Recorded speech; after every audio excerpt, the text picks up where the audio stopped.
The streets of Atlanta, once vibrant and alive, bustling with the energy of a thriving city. People went about their daily lives, children played in the parks, and families enjoyed the simple pleasures of community life. Now they echoed with fear. The once lively streets were now deserted, as if the city itself was holding its breath, waiting for the next tragedy to strike. A chilling silence fell over playgrounds. The laughter of children was replaced by an eerie stillness, the swings swaying in the wind, a haunting reminder of the innocence lost. Mothers clutched their children closer. Fearful eyes scanned the streets, every shadow a potential threat. The sense of security that once enveloped the community was shattered. A dark cloud hung heavy in the air, the stench of fear clinging to every corner. The atmosphere was thick with anxiety, as if the city itself was mourning. Between 1979 and 1981, a string of disappearances terrorized the city. Young black children vanished without a trace, leaving behind devastated families and a community in turmoil, swallowed whole by an unseen predator. The fear of the unknown gripped the city, as parents and children alike wondered who would be next. They were sons, daughters, friends. Each child had a story, a life full of potential, dreams that would never be realized. Their absence left a gaping wound in the heart of Atlanta. Families were torn apart, and the community was left to grapple with an overwhelming sense of loss. The city held its breath. Every new disappearance sent shockwaves through the community, deepening the collective fear and sorrow. The nightmare unfolded, claiming one innocent life after another. The police worked tirelessly, but the predator remained elusive, leaving behind a trail of heartbreak and despair. The victims, all tragically young, their lives cut short, their futures stolen. The community mourned each loss, the pain of their absence a constant reminder of the horror that had befallen them. Their faces, frozen in time, stared back from missing posters, each poster a plea for help, a desperate hope that someone, somewhere might have answers. Each disappearance sent shockwaves through the community. The sense of safety was eroded, replaced by a pervasive fear that touched every corner of the city. A palpable sense of dread settled upon Atlanta. The once vibrant city was now a place of shadows and whispers where every corner held a potential threat. Parents were paralyzed by an invisible threat. The fear of losing their children consumed them, as they tried to protect their families from an enemy they couldn't see. Nobody knew who would be next. The uncertainty was a constant torment, as the city of Atlanta lived in the shadow of an unseen predator. The first to vanish was Edward Hope Smith, a bright, playful 13-year-old full of dreams and aspirations. He was known for his infectious laughter and his love for baseball.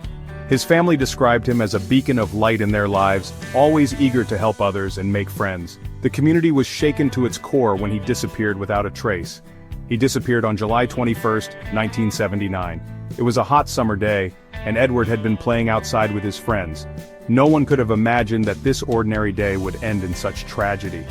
The search for Edward began immediately, with neighbors, friends and family scouring the area, but to no avail. Just 4 days later, another name was etched into this grim roll call: Alfred Evans, 12. Alfred was a quiet, thoughtful boy who loved reading and had a passion for science. His disappearance sent shockwaves through the community, amplifying the fear and uncertainty that had already begun to take hold. These early disappearances, while concerning, did not immediately suggest the nightmare that was to come. They sparked investigations, with police working tirelessly to find any clues. The community held vigils, hoping for the safe return of their beloved children. Yet, despite their efforts, the answers remained elusive. Yet, the city remained largely unaware of the danger lurking in its midst. The disappearances continued, casting a dark shadow over the vibrant streets of Atlanta. Parents began to keep a closer eye on their children, and the once carefree atmosphere was replaced with a sense of dread. The victims, almost exclusively young black boys, were often seen as easy targets. They were children with bright futures, whose lives were cut short by an unknown menace. Their families were left to grapple with the pain and confusion of their sudden loss. Their profiles bore striking similarities, often from disadvantaged backgrounds last seen in familiar surroundings, their disappearances shrouded in mystery. These children were loved and cherished, yet their stories were often overlooked by the broader society. A pattern began to emerge. The community started to see the connections, the similarities in the cases. It became clear that these were not isolated incidents but part of a larger, more sinister plot. Still, the authorities seemed frustratingly behind. Despite the mounting evidence, progress was slow. The families of the missing children felt abandoned, their pleas for help seemingly falling on deaf ears. The disappearances continued, each one a hammer blow to the city's fragile psyche. The community was left to mourn, to question, and to fear. The sense of safety that once defined their lives was shattered, replaced by an ever-present anxiety. The abyss seemed to grow deeper with each passing day, and the glimmer of hope began to fade. Fear thrives in the absence of answers. Whispers mutated into rumors, spreading like wildfire through the community. The once peaceful streets of Atlanta were now shrouded in an air of unease and suspicion. Every shadow seemed to hide a potential threat, every stranger a possible suspect. Theories, some plausible, others bordering on the absurd, ran rampant through the community. At community meetings, concerned faces gathered, sharing their fears and speculations. In dimly lit rooms, whispers grew louder, each person adding their own twist to the growing list of possibilities. Was it a satanic cult? A group of vigilantes taking justice into their own hands? Theories abounded, each more chilling than the last. Some believed in dark rituals being performed in abandoned buildings, while others thought a secret group was operating under the cover of night. Or perhaps a lone predator, stalking the city's most vulnerable. The image of a shadowy figure lurking in the background became a common nightmare. Parents watched their children with heightened vigilance, fearing the unseen eyes that might be watching from the shadows. The lack of concrete leads only fueled the flames of paranoia. Frustrated detectives worked tirelessly, their offices filled with photos of missing children and maps marked with potential clues. The community's anxiety grew with each passing day, as the hope for answers seemed to slip further away. The media, both local and national, descended upon Atlanta. Reporters with microphones crowded in front of police stations, news vans lined the streets, and journalists scribbled notes in the chaotic environment. The story of the disappearances became a national sensation, drawing attention from every corner of the country. The city became synonymous with the disappearances. Atlanta's landmarks, once symbols of pride, now stood as somber reminders of the ongoing mystery. Missing children posters adorned walls, a constant reminder of the lives disrupted and the families left in anguish. The national spotlight, while bringing much-needed attention, also amplified the fear. Families huddled in their living rooms, watching news broadcasts with bated breath, hoping for any new information. The constant media coverage kept the fear alive, making it impossible to escape the sense of dread. With each passing day, the pressure on law enforcement intensified. Stressed police officers gathered in briefing rooms, their faces etched with concern. They studied evidence boards, searching for connections, for anything that might lead to a breakthrough. The city waited, holding its breath for a break in the case. As dusk fell, people looked out of their windows anxiously, the empty streets below a stark contrast to the turmoil in their hearts. The collective hope for resolution hung heavy in the air, as Atlanta braced itself for what might come next. Atlanta in the late 1970s was a city grappling with change. The scars of the civil rights era were still raw. The city was a melting pot of progress and deeply ingrained racial tensions. The disappearances, occurring predominantly in impoverished black neighborhoods, exposed these fault lines. Many in the African American community felt ignored. They believed the police were not doing enough. The slow response only deepened the distrust. The disappearances became a chilling symbol of the systemic neglect and vulnerability experienced by many within their community. Section 5. The investigation, stumbling in the dark. The Atlanta Police Department found themselves outmatched. The investigation was sprawling, hampered by dead ends and the sheer scale of the disappearances. Leads dried up, witnesses proved elusive. The lack of progress fueled criticism. The FBI joined the investigation, bringing with them resources and expertise. The case, however, remained stubbornly opaque. The lack of a clear motive, the seemingly random nature of the disappearances, and the young age of the victims presented a daunting challenge. Section 6. Enter Wayne Williams, a turning point. On May 22, 1981, a turning point. Police staked out a bridge over the Chattahoochee River. They were drawn by a splash. A car, driven by 23-year-old Wayne Williams, was seen speeding away. 2 days later, the body of Nathaniel Cater, 27, was found downstream. He was one of the missing. Williams became the prime suspect. Fibers found on the bodies of several victims linked him to the crimes. The investigation focused intently on him. Was he the monster they had been hunting, or was he merely a convenient scapegoat? Section 7. A trial and its shadows, doubts, linger. The trial of Wayne Williams captivated the nation. He was tried for the murders of Cater and Jimmy Ray Payne, 21. The prosecution presented a compelling case, relying heavily on the fiber evidence and Williams's questionable behavior. On February 27, 1982, Williams was found guilty. He was sentenced to 2 consecutive life terms. The city breathed a sigh of relief, but for many, doubts lingered. The case against Williams was largely circumstantial. He maintained his innocence. Section 8. Lingering questions, the unsolved and the unsettled. Despite Williams' conviction, the Atlanta child murders case remains shrouded in mystery. Officially, the case is closed. However, many believe Williams did not act alone. Some even believe he was innocent. The lack of a confession, the absence of DNA evidence, and the fact that the murders continued after his arrest left many questions unanswered. The Atlanta child murders continue to haunt the city. The case represents a dark chapter in American history. It is a stark reminder of the vulnerability of innocence. Section 9. Justice or compromise. The Atlanta child murders remembered. The Atlanta child murders remain an open wound. The scars of that time are etched deep within the city's soul. Wayne Williams remains behind bars. Did he act alone? Or was he part of something larger and more sinister? The truth, much like the memories of those lost, remains elusive. The Atlanta child murders serve as a chilling reminder of the darkness that can lurk beneath the surface of seemingly ordinary life. They are a testament to the enduring power of fear and the devastating impact of loss. He was a name whispered in hushed tones, a specter haunting the darkest corners of America. Israel Keyes was not just a serial killer, he was the embodiment of calculated evil, a predator who moved through life cloaked in normalcy.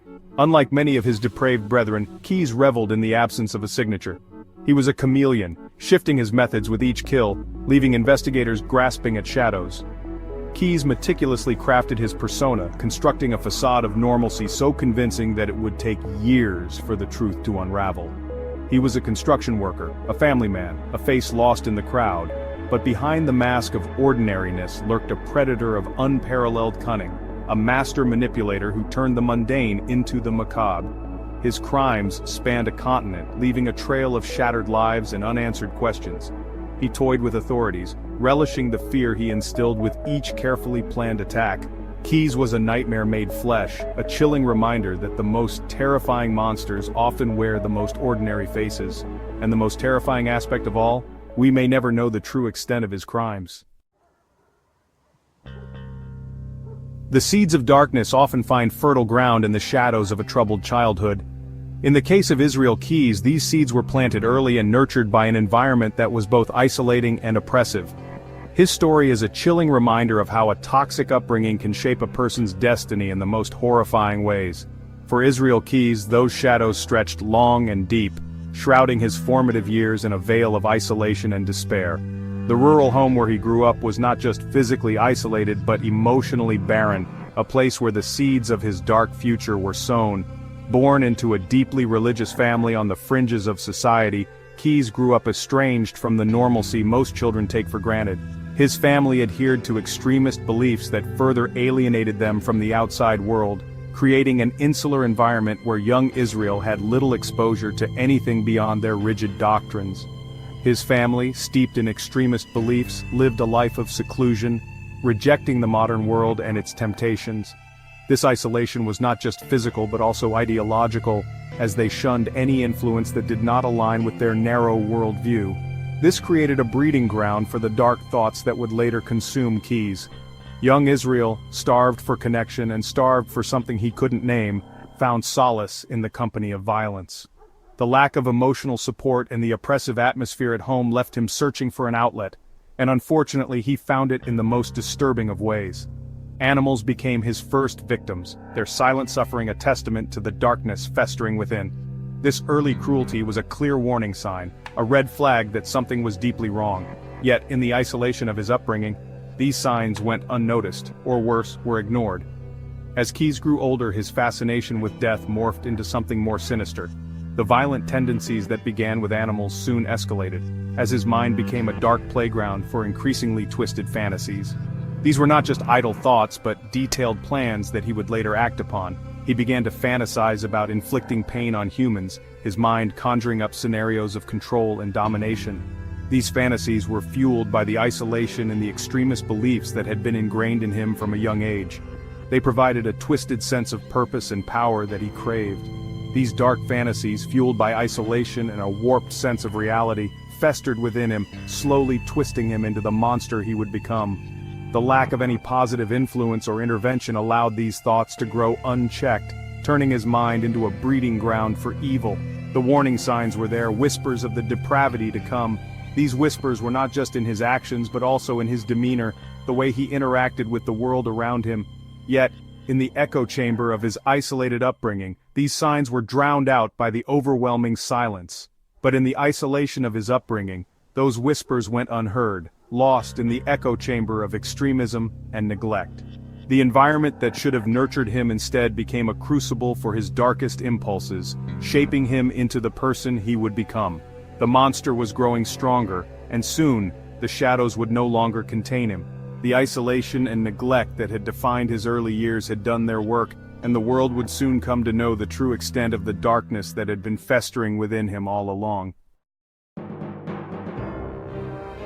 The United States Army, a crucible where ordinary men and women are forged into weapons of war. It is a place where discipline, strategy, and the art of combat are drilled into recruits, transforming them into soldiers capable of facing the harshest realities of battle. For many, it is a path to honor and service, a way to protect and defend their nation. But for some, the skills learned in the military can be twisted into something far more sinister. For Israel Keyes, it was an opportunity to hone his already present darkness, to refine his capacity for violence into a lethal art form. The structure and rigor of military life provided him with the perfect environment to cultivate his malevolent tendencies. The Army's training programs, designed to create disciplined and efficient soldiers, inadvertently became the breeding ground for his dark ambitions. He enlisted in 1998, his young mind already a breeding ground for sinister desires. The induction ceremony marked the beginning of a transformation, one that would see him evolve from a troubled youth into a calculated predator. The camaraderie and brotherhood of the military masked the internal storm brewing within him, a storm that would eventually unleash itself upon the world. Military life, with its emphasis on discipline, strategy, and the cold, hard realities of combat, provided the perfect training ground for a budding serial killer. The rigorous training exercises, the relentless drills, and the constant focus on precision and efficiency all played a part in shaping Keyes into a formidable force. He absorbed every lesson, every tactic, every strategy, molding them to fit his own dark purposes. Keyes excelled in his training, his superiors noting his discipline and proficiency in weaponry. He was a quick learner, mastering the use of various firearms and other weapons with ease. His performance reviews were glowing, filled with commendations for his skill and dedication. But beneath the surface, his true intentions remained hidden, masked by the veneer of a model soldier. He was a model soldier, his outward demeanor masking the darkness that churned within. His fellow soldiers saw him as disciplined and reliable, a man who could be counted on in the heat of battle. But they were unaware of the sinister thoughts that occupied his mind, the plans he was formulating, the skills he was honing for a purpose far removed from the ideals of honor and duty. But beneath the surface, Keyes was learning more than just how to kill efficiently. He was learning how to disappear. The military's emphasis on stealth and evasion tactics became a crucial part of his education. He practiced blending into his surroundings, moving silently and unseen, mastering the art of becoming a ghost. These skills would later prove invaluable as he embarked on his reign of terror. He studied evasion tactics, camouflage, and the art of blending in, skills that would later serve him all too well in his reign of terror. The ability to move undetected, to strike without warning and then vanish without a trace became second nature to him. The military had provided him with the tools he needed to become a ghost, a phantom moving unseen and undetected through the world. The military had unwittingly provided him with the tools he needed to become a ghost, a phantom moving unseen and undetected through the world. His training in stealth and evasion was thorough, and he took to it with a disturbing enthusiasm. Every lesson, every drill, every exercise was another step towards perfecting his ability to disappear, to become invisible in plain sight. By the time Keyes left the army in 2001, he was no longer the troubled young man who had enlisted. The years of training and discipline had transformed him into something far more dangerous.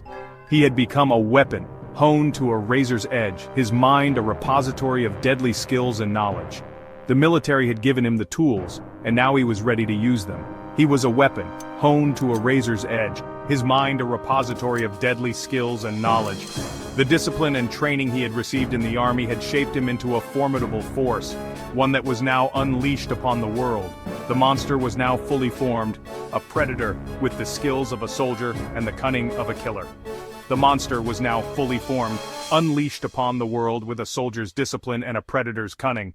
The skills he had acquired in the military, the discipline, the strategy, the ability to move unseen, all combined to make him a deadly force. The world was now his hunting ground, and he was ready to unleash his reign of terror. Israel Keyes was a chilling anomaly in the annals of criminal psychology. A meticulously organized killer who thrived on chaos. His name sends shivers down the spines of those who study the dark recesses of the human mind. Unlike many serial killers who follow a discernible pattern, Keyes was a master of unpredictability. He was a ghost, a phantom who moved through the shadows, leaving behind a trail of terror and confusion. His methods were as enigmatic as they were horrifying, making him one of the most perplexing figures in the history of crime. He meticulously planned his crimes, but his methods were a study in calculated randomness, designed to confound even the most seasoned investigators. Keyes would spend months, sometimes even years, preparing for a single act of violence. He would bury kill kits containing weapons, money, and other tools in various locations across the country, ensuring he was always ready to strike. This level of preparation was unprecedented, and it allowed him to operate with a terrifying level of efficiency. Keyes meticulously avoided establishing a pattern. He understood that predictability was the enemy of the serial killer. By varying his methods, locations, and victims, he made it nearly impossible for law enforcement to connect his crimes. This deliberate randomness was his greatest weapon, and he wielded it with deadly precision. He would travel vast distances, crossing state lines with ease, to select his victims. Keyes was a nomad, constantly on the move, never staying in one place long enough to raise suspicion. He would drive for hours, sometimes days, to find the perfect target. This constant movement made it incredibly difficult for authorities to track him, and it added to the sense of fear and uncertainty that surrounded his crimes. His targets were chosen seemingly at random, their only commonality being their vulnerability. Keyes had no specific type. He would prey on anyone who crossed his path at the wrong time. This lack of a clear victim profile made it even harder for investigators to predict his next move. He was an equal opportunity predator, and his victims ranged from young to old, male to female, making everyone a potential target. He would stalk them for weeks, learning their routines, exploiting their weaknesses, before finally making his move. Keyes was patient, methodical, and relentless. He would watch his victims from afar, studying their habits, their schedules, and their vulnerabilities. This meticulous surveillance allowed him to strike with devastating effectiveness, catching his victims completely off guard. His crimes were as varied as his victims. From abductions to home invasions, from strangulation to shooting, Keyes employed a wide range of methods to carry out his horrific acts. This variety further complicated the efforts of law enforcement, as there were no consistent patterns to follow. Each crime was a unique event, a standalone tragedy that left investigators grasping at straws. He was a master of disguise, able to blend into any environment and assume any persona. Keyes could be anyone, anywhere. He would change his appearance, his mannerisms, and even his voice to avoid detection. This chameleon-like ability made him incredibly difficult to identify and apprehend. He could disappear into a crowd, vanish into the night, and re-emerge as someone entirely different. He would abduct his victims from their homes, from parking lots, from the street, leaving no trace of his presence. Keyes was a ghost, slipping in and out of his victims' lives without leaving a single clue behind. His abductions were swift, silent, and utterly terrifying. He would strike when his victims least expected it, taking them from the safety of their everyday environments and plunging them into a nightmare. He would torture them, kill them, and dispose of their bodies hundreds of miles apart, erasing his steps with chilling efficiency. Keyes took great care to ensure that his crimes would never be traced back to him. He would transport his victims' bodies to remote locations, burying them in unmarked graves or disposing of them in ways that made recovery nearly impossible. This meticulous attention to detail allowed him to evade capture for years. Keyes was a master of deception, a puppeteer pulling the strings of chaos. He reveled in the confusion and fear he created, manipulating the world around him to suit his dark desires. His ability to control the narrative, to stay one step ahead of those who sought to stop him, was a testament to his cunning and intelligence. He understood that predictability bred capture, and he refused to allow himself to be boxed in by routine. Keyes was always evolving, always adapting. He knew that the moment he became predictable, he would be vulnerable. This constant state of flux kept him ahead of the authorities and allowed him to continue his reign of terror. His crimes were a macabre symphony of randomness, each note carefully chosen to create a chilling masterpiece of terror. Israel Keyes was not just a killer, he was an artist of death, crafting each act of violence with a precision and care that was as horrifying as it was impressive. His legacy is one of fear, confusion, and a haunting reminder of the darkness that can lurk within the human soul.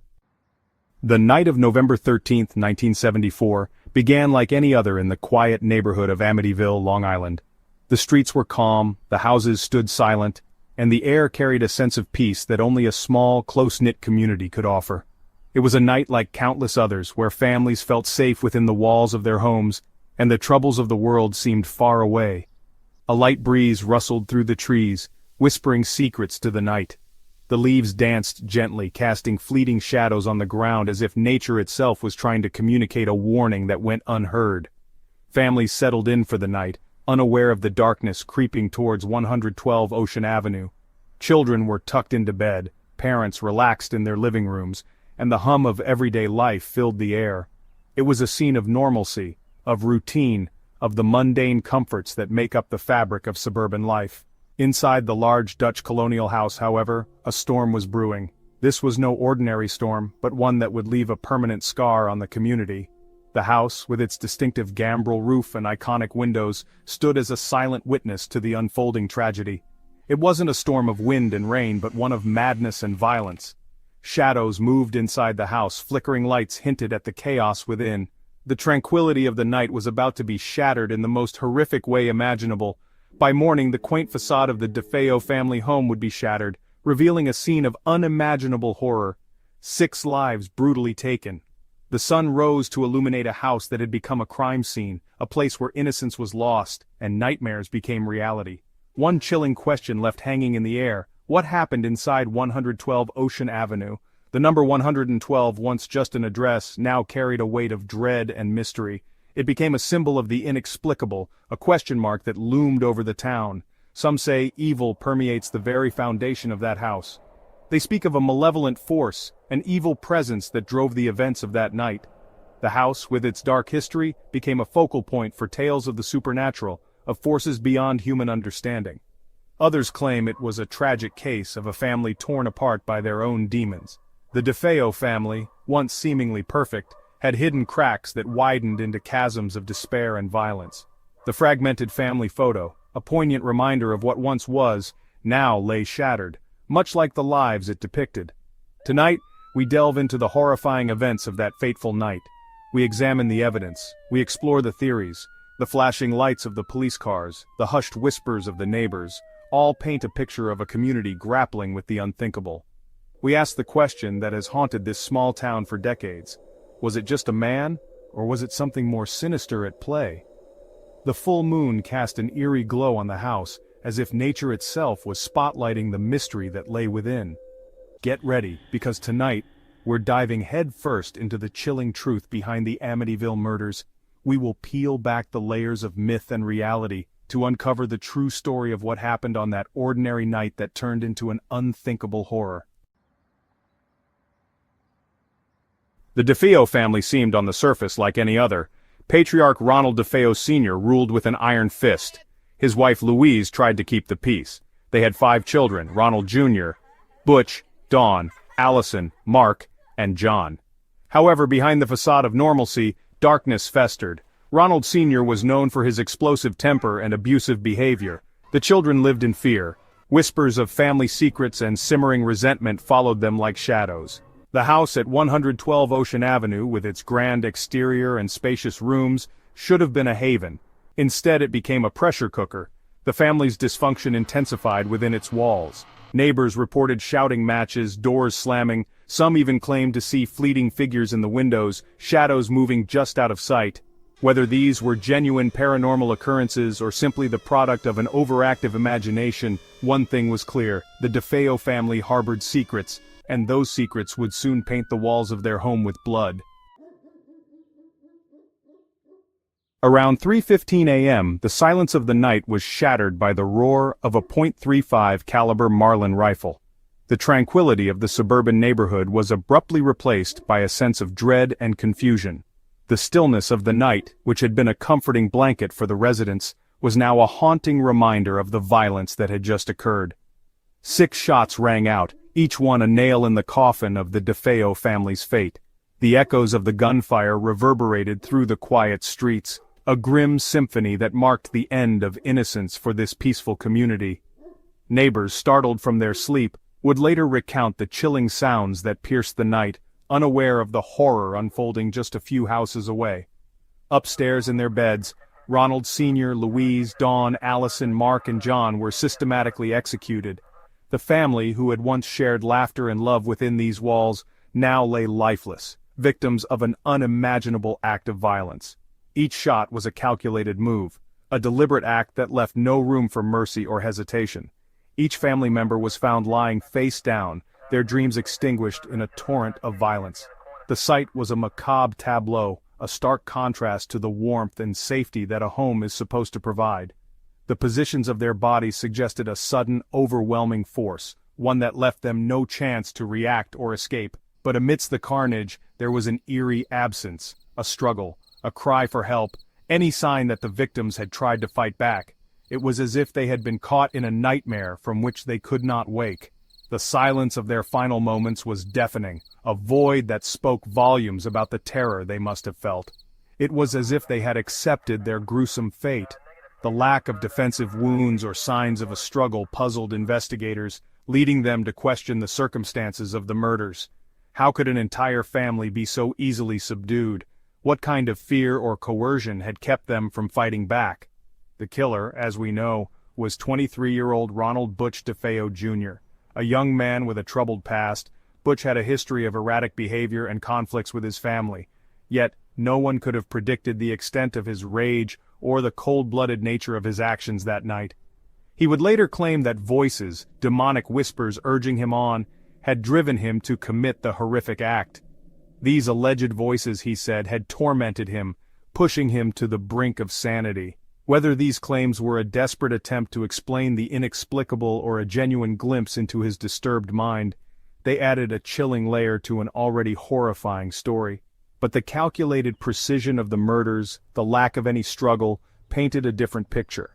It suggested a level of premeditation and control that was at odds with the idea of a man driven to madness by unseen forces.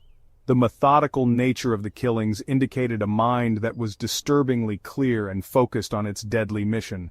The scene suggested a cold-blooded execution, not a fit of madness. The evidence pointed to a deliberate, calculated act of violence, one that required planning and a chilling detachment from the humanity of his victims. This was not the work of a man in the throes of a psychotic break, but rather someone who had made a conscious decision to end the lives of those closest to him. As investigators combed through the blood-soaked bedrooms, they were left with a chilling question. What could drive a son to annihilate his entire family in such a calculated, merciless manner? The answers, if they existed, were buried deep within the twisted psyche of Ronald Butch DeFeo Jr., a young man whose actions would forever haunt the quiet streets of this once peaceful neighborhood. The sun rose on a scene of unimaginable horror. The quiet suburban neighborhood, usually a picture of tranquility, was now the epicenter of a gruesome crime that would shock the nation. The DeFeo family home, once a symbol of the American dream, had become a house of nightmares. The early morning light did little to dispel the darkness that had settled over the town. Butch DeFeo Jr., seemingly unfazed by the carnage he had orchestrated, went about his day with a chilling normalcy. His demeanor was disturbingly calm, as if the events of the previous night had no bearing on his conscience. He walked through the suburban streets, his expression blank, his mind seemingly elsewhere. To the casual observer he was just another young man starting his day. He clocked in for work, acted surprised by the news of his family's demise, and even joined the throng of onlookers gathering at the crime scene. His performance was almost theatrical, a macabre play where he was both the actor and the audience. He mingled with the crowd, his face a mask of feigned shock and sorrow. But beneath the surface, a different story was unfolding. His performance, however, was unconvincing. Those who knew him sensed something was off. His reactions were too calculated, his emotions too rehearsed. The unease in his eyes betrayed the facade he was trying so hard to maintain. It was as if he was playing a role he hadn't fully prepared for, and the cracks were beginning to show. His stories were inconsistent, riddled with holes and contradictions. Each time he recounted the events, the details changed. One moment he was a helpless witness, the next a reluctant participant. The authorities, trained to detect deception, quickly picked up on the discrepancies. His narrative was like a poorly woven tapestry, threads of truth and lies tangled together in a confusing mess. The police, their suspicions piqued by his erratic behavior, began to suspect that Butch knew more than he was letting on. They observed him closely, noting every nervous twitch, every hesitant pause. The more he spoke, the deeper he seemed to dig himself into a hole. His attempts to mislead only served to tighten the net around him. As the day wore on, Butch's facade crumbled. The weight of his lies became too much to bear. His confident exterior gave way to visible distress. He was no longer the composed young man who had started the day. The reality of his actions was beginning to catch up with him, and it showed in every strained expression, every anxious glance. He changed his story multiple times, first claiming to have witnessed the murders, then confessing to killing his father in self-defense before finally admitting to the murders of his entire family. Each version of events differed wildly from the last, adding another layer to the already convoluted case. His shifting narratives were a desperate attempt to find a version that would absolve him, but instead, they only served to incriminate him further. Each version of events differed wildly from the last, adding another layer to the already convoluted case. The investigators were left sifting through a web of deceit, trying to piece together the truth from the fragments of Butch's conflicting accounts. His agitation grew with each retelling, the pressure of maintaining his lies becoming increasingly unbearable. With each lie, each inconsistency, Butch tightened the noose around his own neck. His desperation was palpable, his attempts to control the narrative slipping through his fingers like sand. The more he tried to manipulate the story, the more entangled he became in his own web of deceit. The police watched as he unraveled, their suspicions turning into certainty. The police, armed with a mountain of evidence and a confession riddled with inconsistencies, were certain. Butch DeFeo Jr. was their man. They had the physical evidence, the witness statements, and now, a series of confessions that, despite their contradictions, pointed to one undeniable truth. Butch was guilty. The case against him was solidifying, the pieces falling into place. But what they couldn't understand was the why. What could drive a man to commit such an unspeakable act against his own family? The motive remained elusive, a dark shadow over the case. The investigators were left grappling with the psychological puzzle, trying to comprehend the mind of a killer. The why was a question that gnawed at them, a piece of the puzzle that refused to fit. What drove him to commit such an act of unspeakable evil? Was it a moment of madness, a lifetime of resentment, or something even darker? The answers were not forthcoming, and the more they delved into Butch's past, the more questions they uncovered.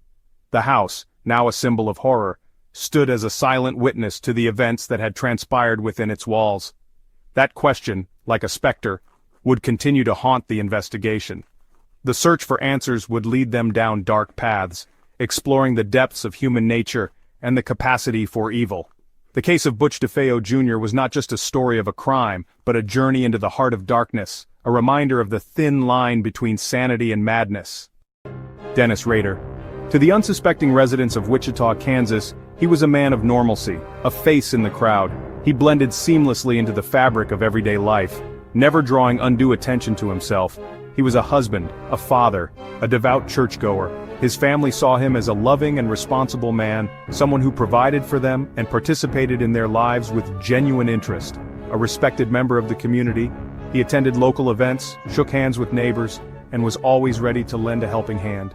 His presence was comforting, his demeanor unassuming. He was, in the truest sense of the word, invisible. No one suspected. He moved through life like a shadow, never giving anyone a reason to look twice. No one knew the darkness that lurked beneath this carefully constructed facade of ordinariness. Behind the smiles and the friendly gestures was a man with a sinister secret. Rader's double life was a masterpiece of deception. He had perfected the art of appearing normal while hiding his true nature. It was a chilling duality that he maintained with meticulous care. He lived amongst his unsuspecting neighbors, all the while harboring a horrifying secret. His actions were calculated, his movements deliberate, ensuring that his true self remained hidden. He was a wolf in sheep's clothing, a predator masquerading as a pillar of the community. His ability to deceive was his greatest weapon, allowing him to operate undetected for years. This jarring contrast, this terrifying duality, is what makes the case of Dennis Rader, the BTK killer, so deeply unsettling. The man who seemed so ordinary was capable of unimaginable horrors. Rader's outward life was meticulously crafted. Every detail was designed to reinforce the image of a normal, upstanding citizen.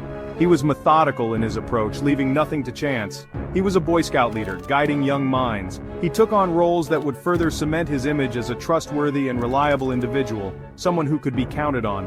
He held a job as a compliance officer, enforcing rules and regulations. His position gave him authority and respect, adding another layer to his carefully constructed persona. He was an active member of his church, a man of faith in the eyes of his congregation. His participation in religious activities further solidified his image as a moral and upright individual. It was a life lived in the open, a life of manufactured normalcy.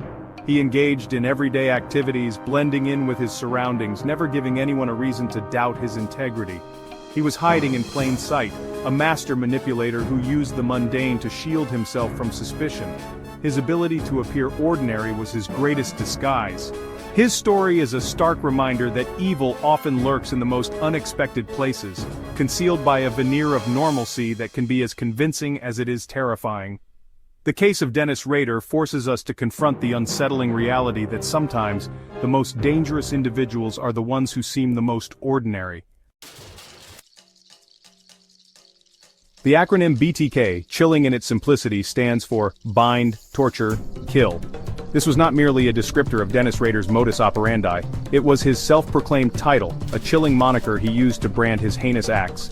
The BTK signature, a stark reflection of his sadistic desires, cast a pall over Wichita for decades. Rader's crimes were as calculated as they were cruel. He meticulously stalked his victims, learning their routines, exploiting their vulnerabilities. His methods were deliberate, almost ritualistic. He would bind their hands and feet, often using household items found at the scene. Then, the torture would begin. The torture was never swift, never merciful. It was a slow, agonizing process designed to inflict maximum pain and terror. Rader reveled in the suffering of his victims, drawing out their agony as a form of perverse entertainment. His need for control, for power, was paramount. Finally, when his gruesome desires were satiated, he would kill. Each murder was as cold and calculated as the last, carried out with an eerie detachment that spoke to the depths of his depravity. The BTK signature was a calling card of terror, a grim reminder to the people of Wichita that a monster walked among them. The path to becoming a monster is often paved with disturbing milestones, red flags that in retrospect seem to scream a warning. These early signs are often subtle, almost imperceptible, but they are there, lurking beneath the surface, waiting to be noticed. Dennis Rader's childhood, while seemingly normal on the surface, was marked by a number of troubling signs that hinted at the darkness festering within. His family and friends might have seen him as just another boy, but there were moments that stood out, moments that, in hindsight, were clear indicators of the path he was on. Even as a child, there was a cruelty to Rader that set him apart. He was not like other children. There was a coldness in his eyes, a detachment that was unsettling. He seemed to take pleasure in the suffering of others, a trait that would only grow stronger as he aged. Animals, often seen as innocent and vulnerable, became the target of his sadistic curiosity. He would trap stray animals, subjecting them to unimaginable torture. These acts of cruelty weren't mere boyhood indiscretions, they were chilling foreshadowing of the monster he would become. As Rader grew older, his disturbing behavior escalated. He developed a fetish for women's underwear, stealing undergarments from neighbors and even his own family members. This behavior, often dismissed as harmless or even humorous, was a clear indication of his distorted views on sexuality and his growing obsession with control and domination. There were other signs too, an obsession with knots and ligatures, a fascination with true crime and detective magazines. These seemingly disparate interests, when viewed through the lens of his later crimes, formed a disturbing pattern, a mosaic of warning signs that tragically went unnoticed or ignored.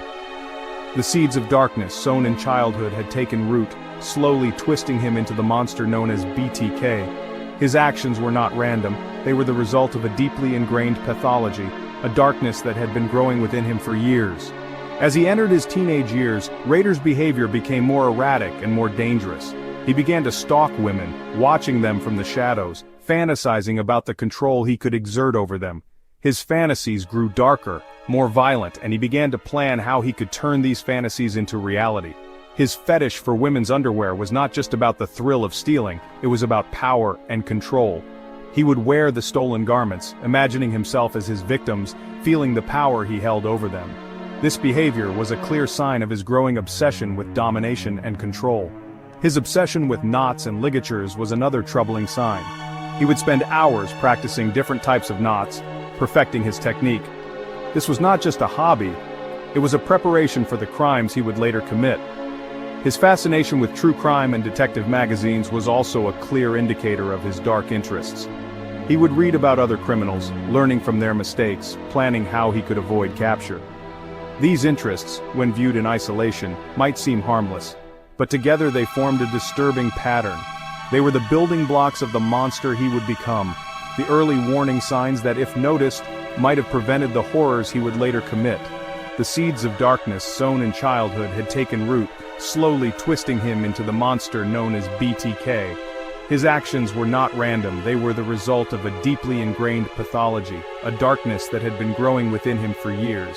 These seemingly disparate interests, when viewed through the lens of his later crimes, formed a disturbing pattern, a mosaic of warning signs that tragically, when unnoticed, were ignored. The seeds of darkness sown in childhood had taken root, slowly twisting him into the monster known as BTK. The seeds of darkness, sown in childhood, had taken root, slowly twisting him into the monster known as BTK. The reign of terror inflicted upon Wichita by Dennis Rader, the self-proclaimed BTK, spanned over a decade, leaving a trail of heartbreak and fear in its wake. His moniker, BTK, stood for Bind, Torture, Kill, a chilling summary of his modus operandi. Rader's ability to blend into the community, living a seemingly normal life, only added to the horror. He was a family man, a church leader, and a compliance officer, hiding his monstrous alter ego behind a mask of normalcy. His victims, often chosen at random, were united in their horrifying fate at the hands of a cunning and merciless killer. The randomness of his attacks meant that no one felt safe. People began to take extra precautions, locking their doors and windows, and looking over their shoulders, fearing they might be next. The Otero family, Joseph, Julie, Josephine, and Joseph Jr., became Rader's first victims in 1974. The brutality of their murders was unprecedented in Wichita.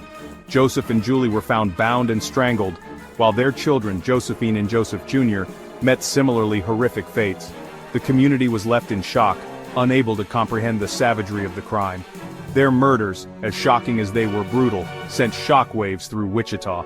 The media coverage was extensive, with headlines screaming the gruesome details, further instilling fear in the hearts of the residents.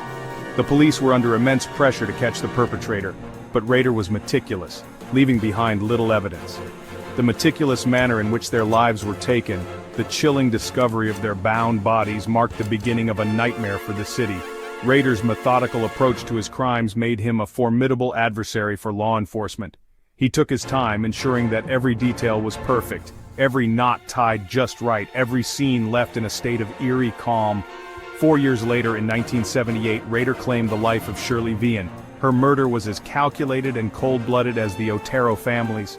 Rader had a pattern, a ritual that he followed, and Shirley Vian was unfortunate enough to become part of it. found bound and strangled in her own home, her murder further fueled the growing sense of panic in Wichita.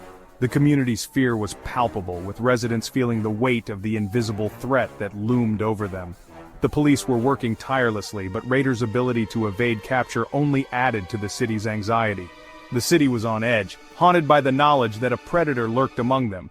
Neighborhood watch groups were formed, and people began to take their safety into their own hands. The sense of community was strong, but so was the fear that anyone could be the next victim. Raiders' reign of terror continued with the murders of Nancy Fox in 1977, a young woman with a bright future ahead of her. Her life was cut short in a manner that had become all too familiar to the residents of Wichita. Maureen Hedge in 1985, a beloved neighbor and friend whose death left a void in her community. Her murder was a stark reminder that Raider could strike at any time, and no one was safe. And Vicki Wagerly in 1986, a young mother whose life was brutally taken, leaving her family and friends devastated. Each of these murders was a calculated act of violence, designed to instill fear and assert Raiders' control over the city. Each victim, each crime scene, bore the chilling hallmarks of the BTK signature. The letters he sent to the police and media, taunting them with his crimes, only added to the terror. He enjoyed the game, the cat-and-mouse chase, and the power he held over the city. The city of Wichita held its breath, living in the shadow of a killer who seemingly vanished into thin air after each gruesome act. The fear was ever present, a dark cloud that hung over the city, as residents waited for the next strike, hoping and praying that it would never. New Orleans, 1918. Jazz filled the air, but something sinister lurked in the shadows. The French Quarter, with its vibrant life, became a place of fear. Someone was stalking the night. People called him the Axeman. The city was already on edge. World War I raged across the ocean. Now, a different kind of terror gripped the city. Residents feared what darkness would bring. The police were baffled. Who was the Axeman, and what did he want? May 23, 1918. It was a quiet night in New Orleans, the kind of night where the city seemed to hold its breath. The air was thick with humidity, and the streets were eerily silent. Joseph Maggio, a grocer, slept soundly beside his wife Catherine. They had no idea that their lives were about to change forever. A noise awoke him. It was faint but persistent, like a whisper in the dark. He got out of bed to investigate, thinking it might be a stray animal or a loose shutter. He never found the source of the sound. Instead, he found the Axeman, a shadowy figure lurking in the doorway, holding an axe that glinted menacingly in the dim light. Catherine awoke to a chilling thud and her husband's screams. Her heart raced as she tried to make sense of the chaos around her. She rushed to help him, her mind filled with dread. The sight that greeted her was horrific, something out of a nightmare. Joseph lay in a pool of blood. His head was almost severed, a gruesome testament to the brutality of the attack. Catherine, too, was attacked. She barely survived, her body and spirit scarred by the ordeal. The Axeman had left his mark. This was no ordinary burglar. The weapon he used and the ferocity of the attack spoke of something far more sinister. This was something far more sinister. The Axeman would go on to become one of the most feared figures in New Orleans history, a specter of terror that haunted the city for years to come. The Axeman didn't stop with the Maggios. His brutal spree continued, leaving a trail of blood and fear in his wake. Each attack was more gruesome than the last, sending shockwaves through the community. His reign of terror continued. The newspapers were filled with horrifying accounts of his crimes, and the public's anxiety grew with each passing day. He always targeted Italian grocers. These small business owners were the backbone of their communities, and their murders left a void that was deeply felt. He used an axe, always aiming for the head. The brutality of his method was shocking, and it left a lasting impression on everyone who heard about it. The city was on high alert. People were terrified. They locked their doors and windows, fearing that they might be the next victims of this relentless killer. The police worked tirelessly. They followed every lead, no matter how small, hoping to catch the Axeman before he could strike again. But their efforts seemed in vain. But the Axeman was always one step ahead. He moved through the shadows, evading capture and leaving the city in a state of constant dread. Theories spread like wildfire. Was it a deranged lunatic? People speculated endlessly, trying to make sense of the senseless violence. A scorned lover? Or something even more sinister? The mystery only deepened as the attacks continued, and the fear grew. Fear permeated the city as thick as the humid New Orleans air. The Axeman's presence was felt everywhere, and no one knew when or where he would strike next. Then, the Axeman did something unexpected. In a move that shocked the entire city, he reached out directly to the public. He sent a letter to the newspaper, a chilling message that would be printed for all to see.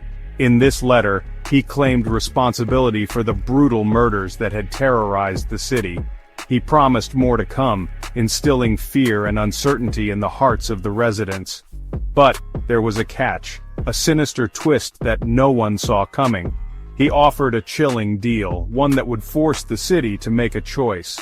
The Axeman declared his love for jazz music, an unexpected passion for such a ruthless killer.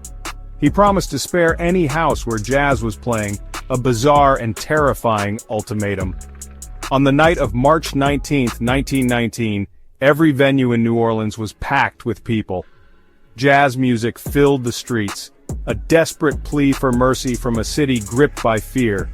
The city held its breath, waiting to see if the Axeman would keep it. Delphi, Indiana. A town where time seemed to drift along the currents of Deer Creek. A place where life unfolded at a gentler pace, cradled by the embrace of the Hoosier heartland. But this serenity hid a darkness, a secret waiting to surface. At the edge of town stood the Monon High Bridge, a sentinel of iron and wood. It was a place of simple beauty, where the whispers of the wind danced through the trees, and the sun painted golden hues across the creek below. For generations, the bridge had been a cherished landmark, a place for quiet contemplation and carefree laughter. But on February 13, 2017, the bridge bore silent witness to an unspeakable horror that would forever stain its weathered planks. Liberty Libby German, 14, was a bright spark, a talented musician with a contagious laugh. Abigail Abby Williams, 13, was known for her kindness and infectious smile. They were the best of friends, two souls who found solace and adventure in each other's company. Life in Delphi revolved around school, family, and the simple pleasures of small-town life. Libby and Abby were inseparable, sharing secrets, dreams, and the unbreakable bond of teenage friendship. They were a familiar sight around Delphi, their laughter echoing through the park, their bikes a blur of color against the backdrop of the Indiana sky. February 13, 2017, dawned bright and crisp, a snow makeup day offering a break from the classroom. Libby's older sister dropped the girls off at the Monon High Bridge trailhead for an afternoon of adventure. 1:35 p.m. The girls, full of life and the spirit of exploration, disappeared into the woods, their laughter swallowed by the vast expanse of the Indiana wilderness. It was the last time they were seen alive. 2:07 p.m. A chilling clue emerged from the digital ether. A Snapchat image sent from Libby's phone captured Abby walking tentatively across the Monon High Bridge. The image, seemingly innocuous, would later become a haunting piece of evidence. 5:30 p.m. As dusk settled over Delphi, casting long shadows across the land, a chilling realization gripped the community. Libby and Abby were missing. The disappearance of Libby and Abby sent shockwaves through the close-knit community of Delphi. The unthinkable had happened. Their faces, frozen in time on missing person posters, became a haunting symbol of innocence lost. The search was immediate and relentless. Hundreds of volunteers, their faces etched with worry and determination, combed through the woods, their desperate calls echoing through the trees. First responders, their faces grim, worked tirelessly, following every lead, chasing every shadow. But as hours turned into an agonizing night, a sense of dread began to creep in. The following day, Valentine's Day, brought with it a discovery that shattered the town's innocence. Less than a mile from the Monon High Bridge, in a rugged patch of terrain only accessible by foot, a search party stumbled upon the unthinkable. The bodies of Libby and Abby, their young lives cut tragically short. The idyllic landscape of Delphi was now a crime scene. the tranquility shattered by the weight of the tragedy. The investigation intensified, a desperate race against time to find the person responsible for this heinous act. Among Libby's belongings, investigators discovered a crucial piece of evidence: her mobile phone. It contained a haunting video, a chilling glimpse into the girl's final moments. The video showed a grainy figure, a man dressed in jeans and a blue jacket, walking towards them on the bridge. His voice, a raspy whisper, sent chills down the spines of investigators as he uttered the words, "Guys, down the hill." The video and audio from Libby's phone became the focal point of the investigation. The grainy image of the man on the bridge, his face obscured by shadow, became seared into the public's consciousness.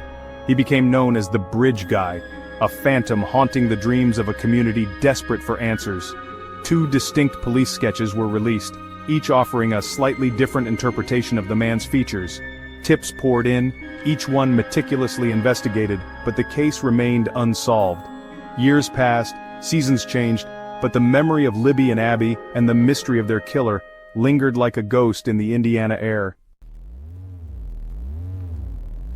October 2022, a name surfaced from the sea of frustration and despair: Richard Allen, a familiar face in Delphi, someone who had blended into the fabric of the town. He had even been interviewed by investigators in the early days of the investigation, but was not initially considered a primary suspect. The arrest sent shockwaves through the community, a mix of relief and disbelief. Could this unassuming man, a neighbor, a fellow resident of their quiet town, be the monster they had been searching for all these years? As details of the investigation unfurled, a more disturbing picture began to emerge. Allegations of a possible larger network, whispers of ritualistic elements, and claims of multiple suspects added another layer of complexity to an already perplexing case. The long-awaited trial of Richard Allen began in October 2022. The eyes of the nation turned to a small courtroom in Allen County, where the fate of a community's quest for justice hung in the balance. The trial was moved to Carroll County, and the prosecution presented its case, relying heavily on the video and audio evidence from Libby's phone. The defense, however, argued that the evidence was circumstantial, and that the investigation had been flawed from the beginning. As the trial progressed, more questions than answers seemed to arise. Why were Libby and Abby targeted? What was the motive behind their murders?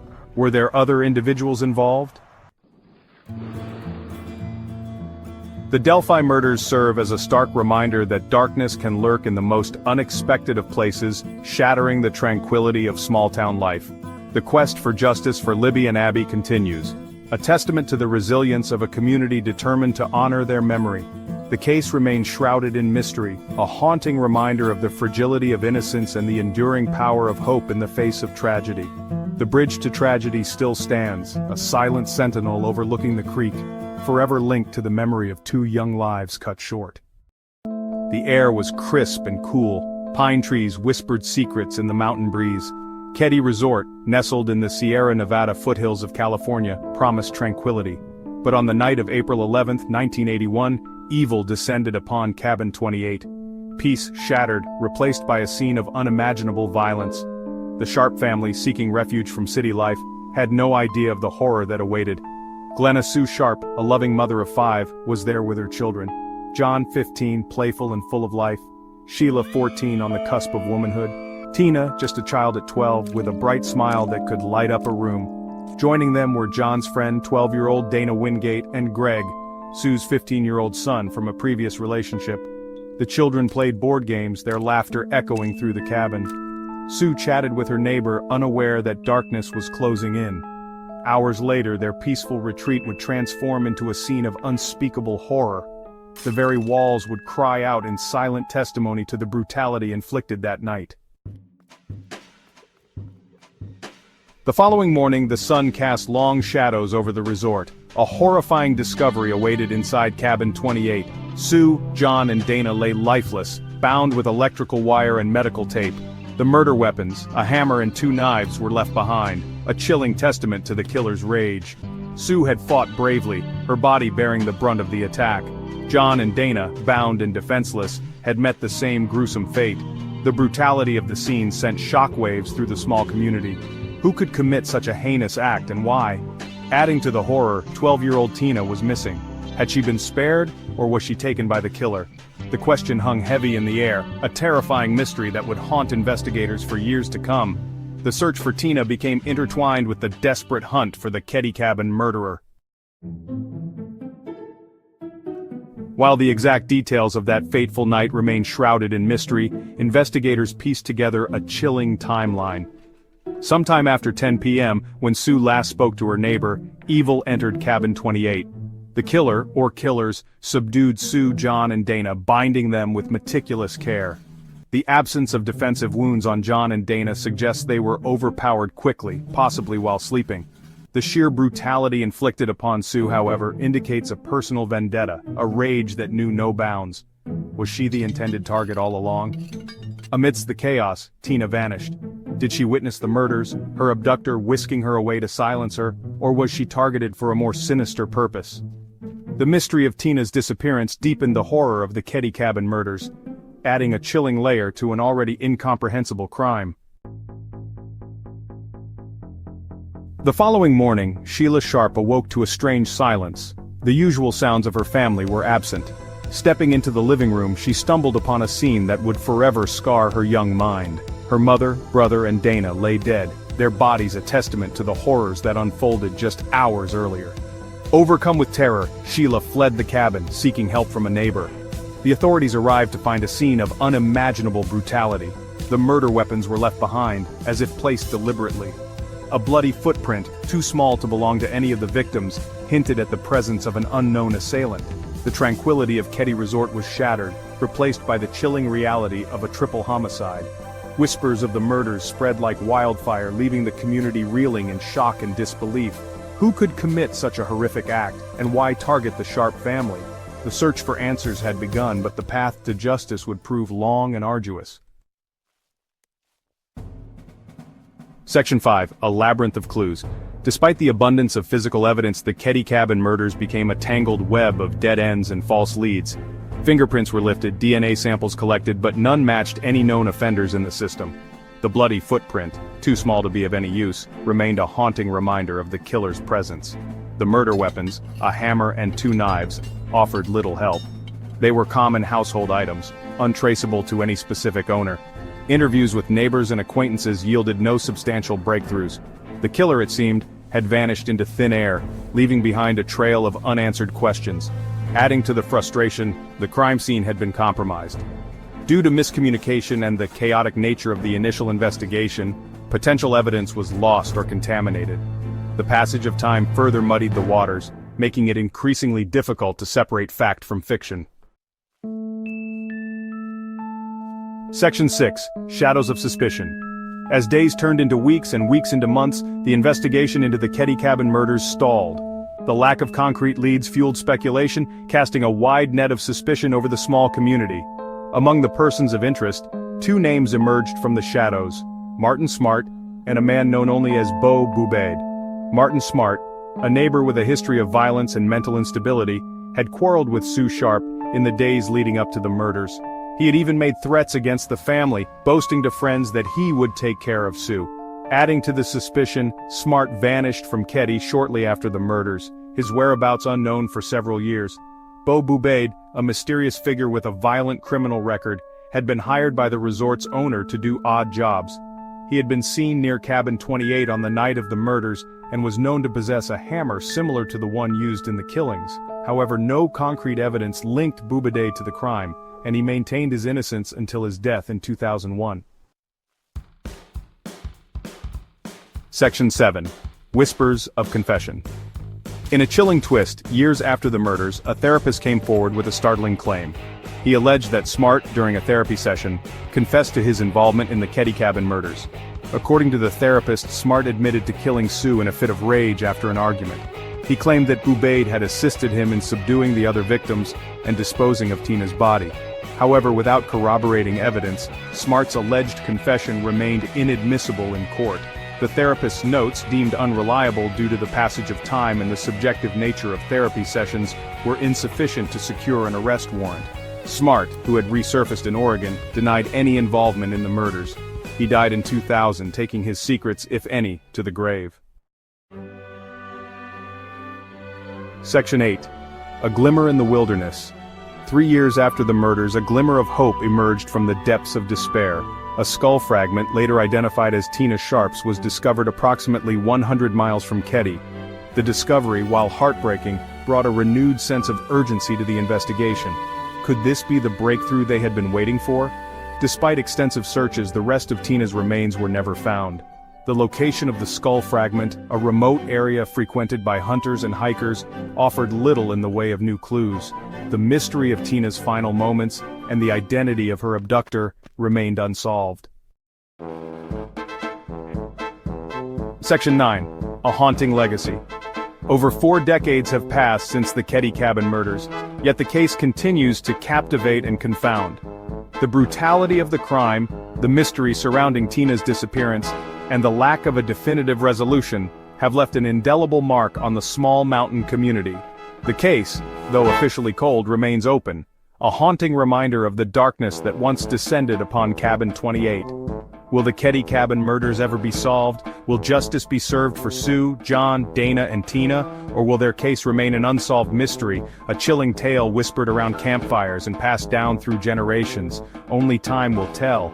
But one thing is certain, the memory of that horrific night in 1981 will forever linger in the shadows of the Sierra Nevada, a chilling reminder of the evil that men do.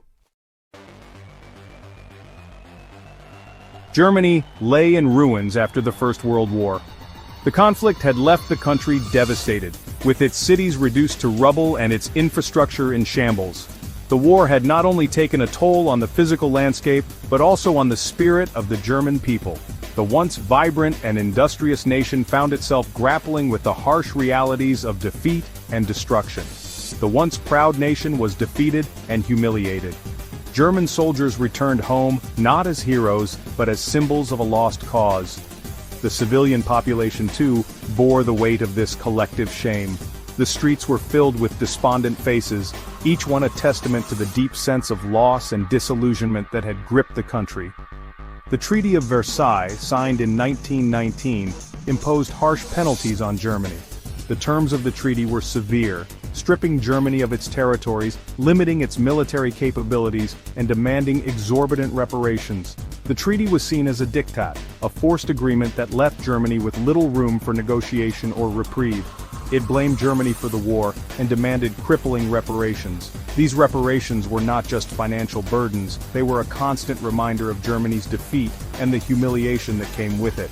The headlines in the newspapers screamed of the heavy toll that the treaty would take on the nation's economy and its future.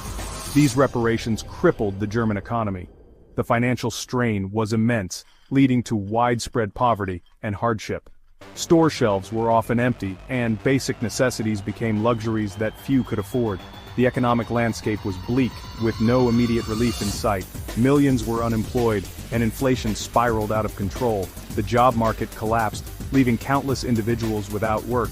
Inflation soared to unprecedented levels, rendering the German mark almost worthless. People found themselves in long lines waiting for any opportunity to earn a living, but jobs were scarce. People struggled to afford basic necessities. The cost of living skyrocketed, and families found it increasingly difficult to put food on the table.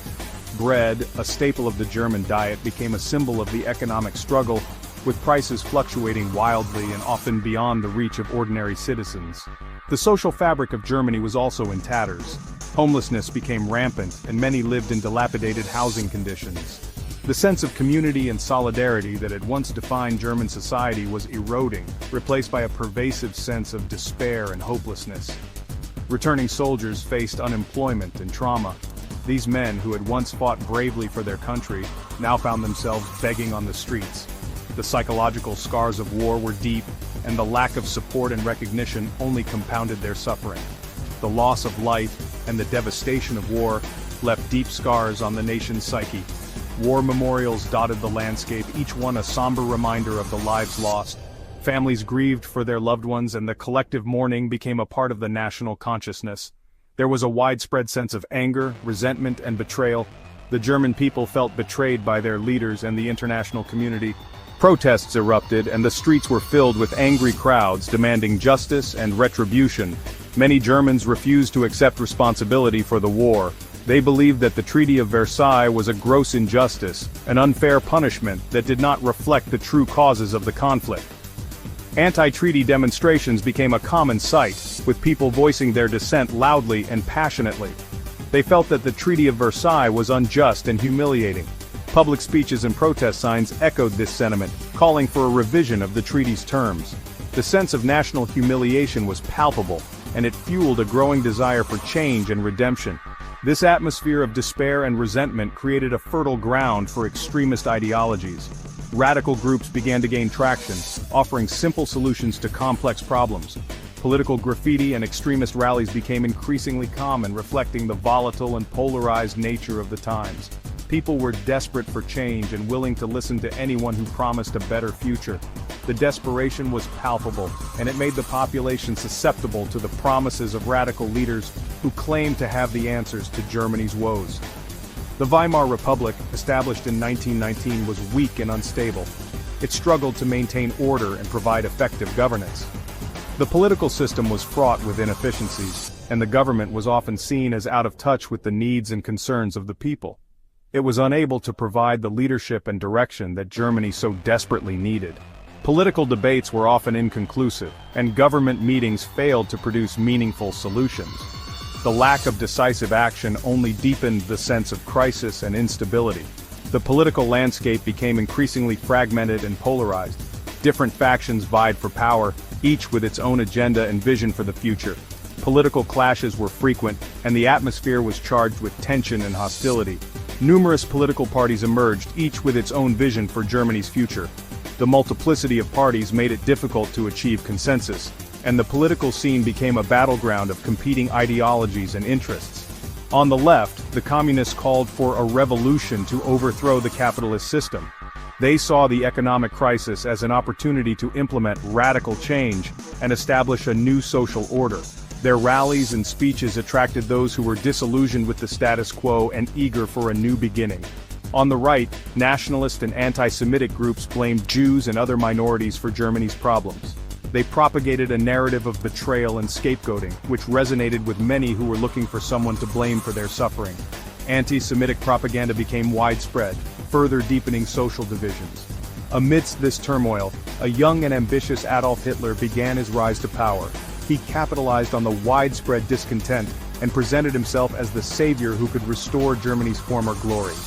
His speeches and rallies drew growing crowds, setting the stage for a dramatic and dangerous shift in the nation's future.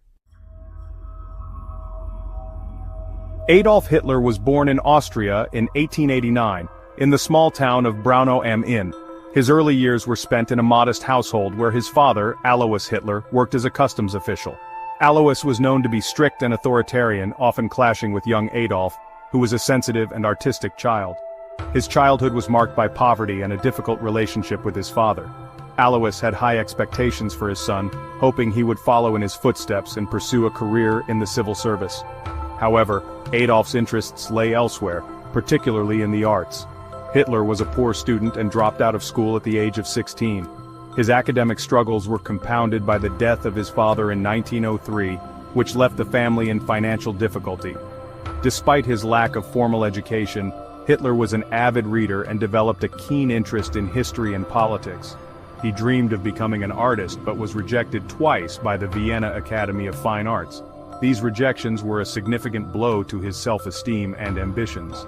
He spent the next few years living a bohemian lifestyle in Vienna, painting and selling postcards to make ends meet.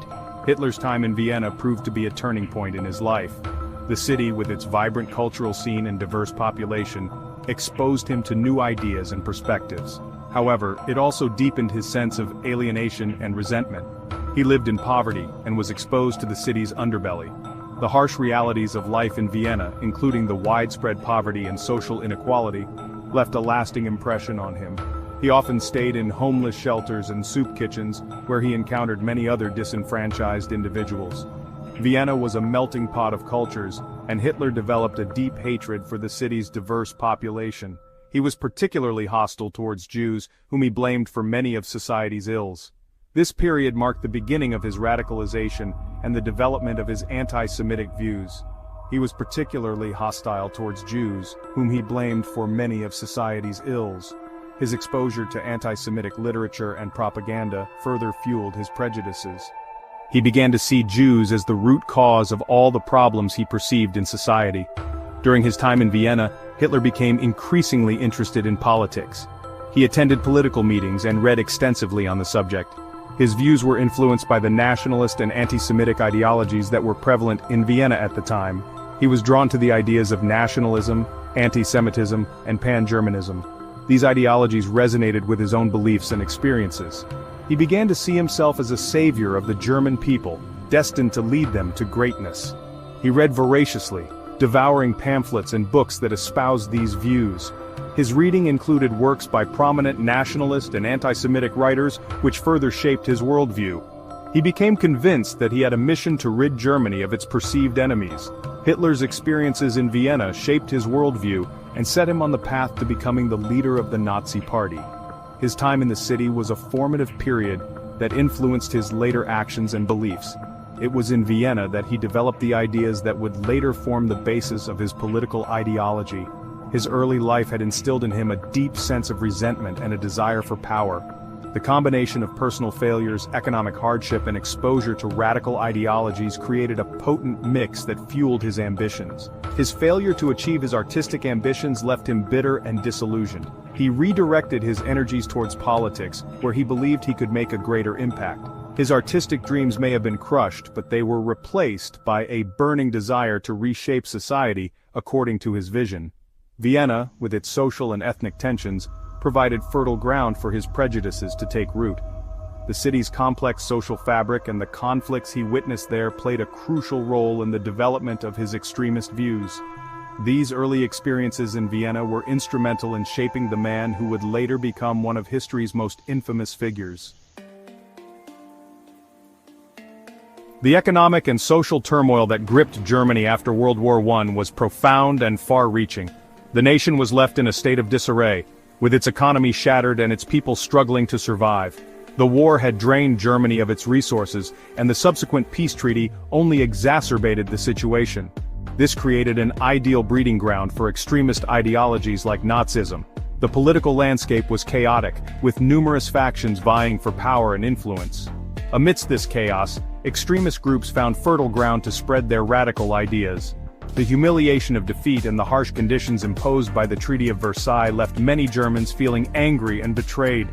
The treaty not only stripped Germany of its territories and military power, but also imposed heavy reparations that crippled the economy. They yearned for a return to national glory and sought scapegoats for their misfortunes. Nationalistic fervor grew, and many Germans began to look for someone to blame for their suffering. This sense of betrayal and desire for revenge became a powerful force in German society. Hyperinflation wiped out savings and plunged the middle class into poverty. The value of the German mark plummeted, and people found themselves unable to afford basic necessities. This economic instability further fueled the sense of desperation and hopelessness.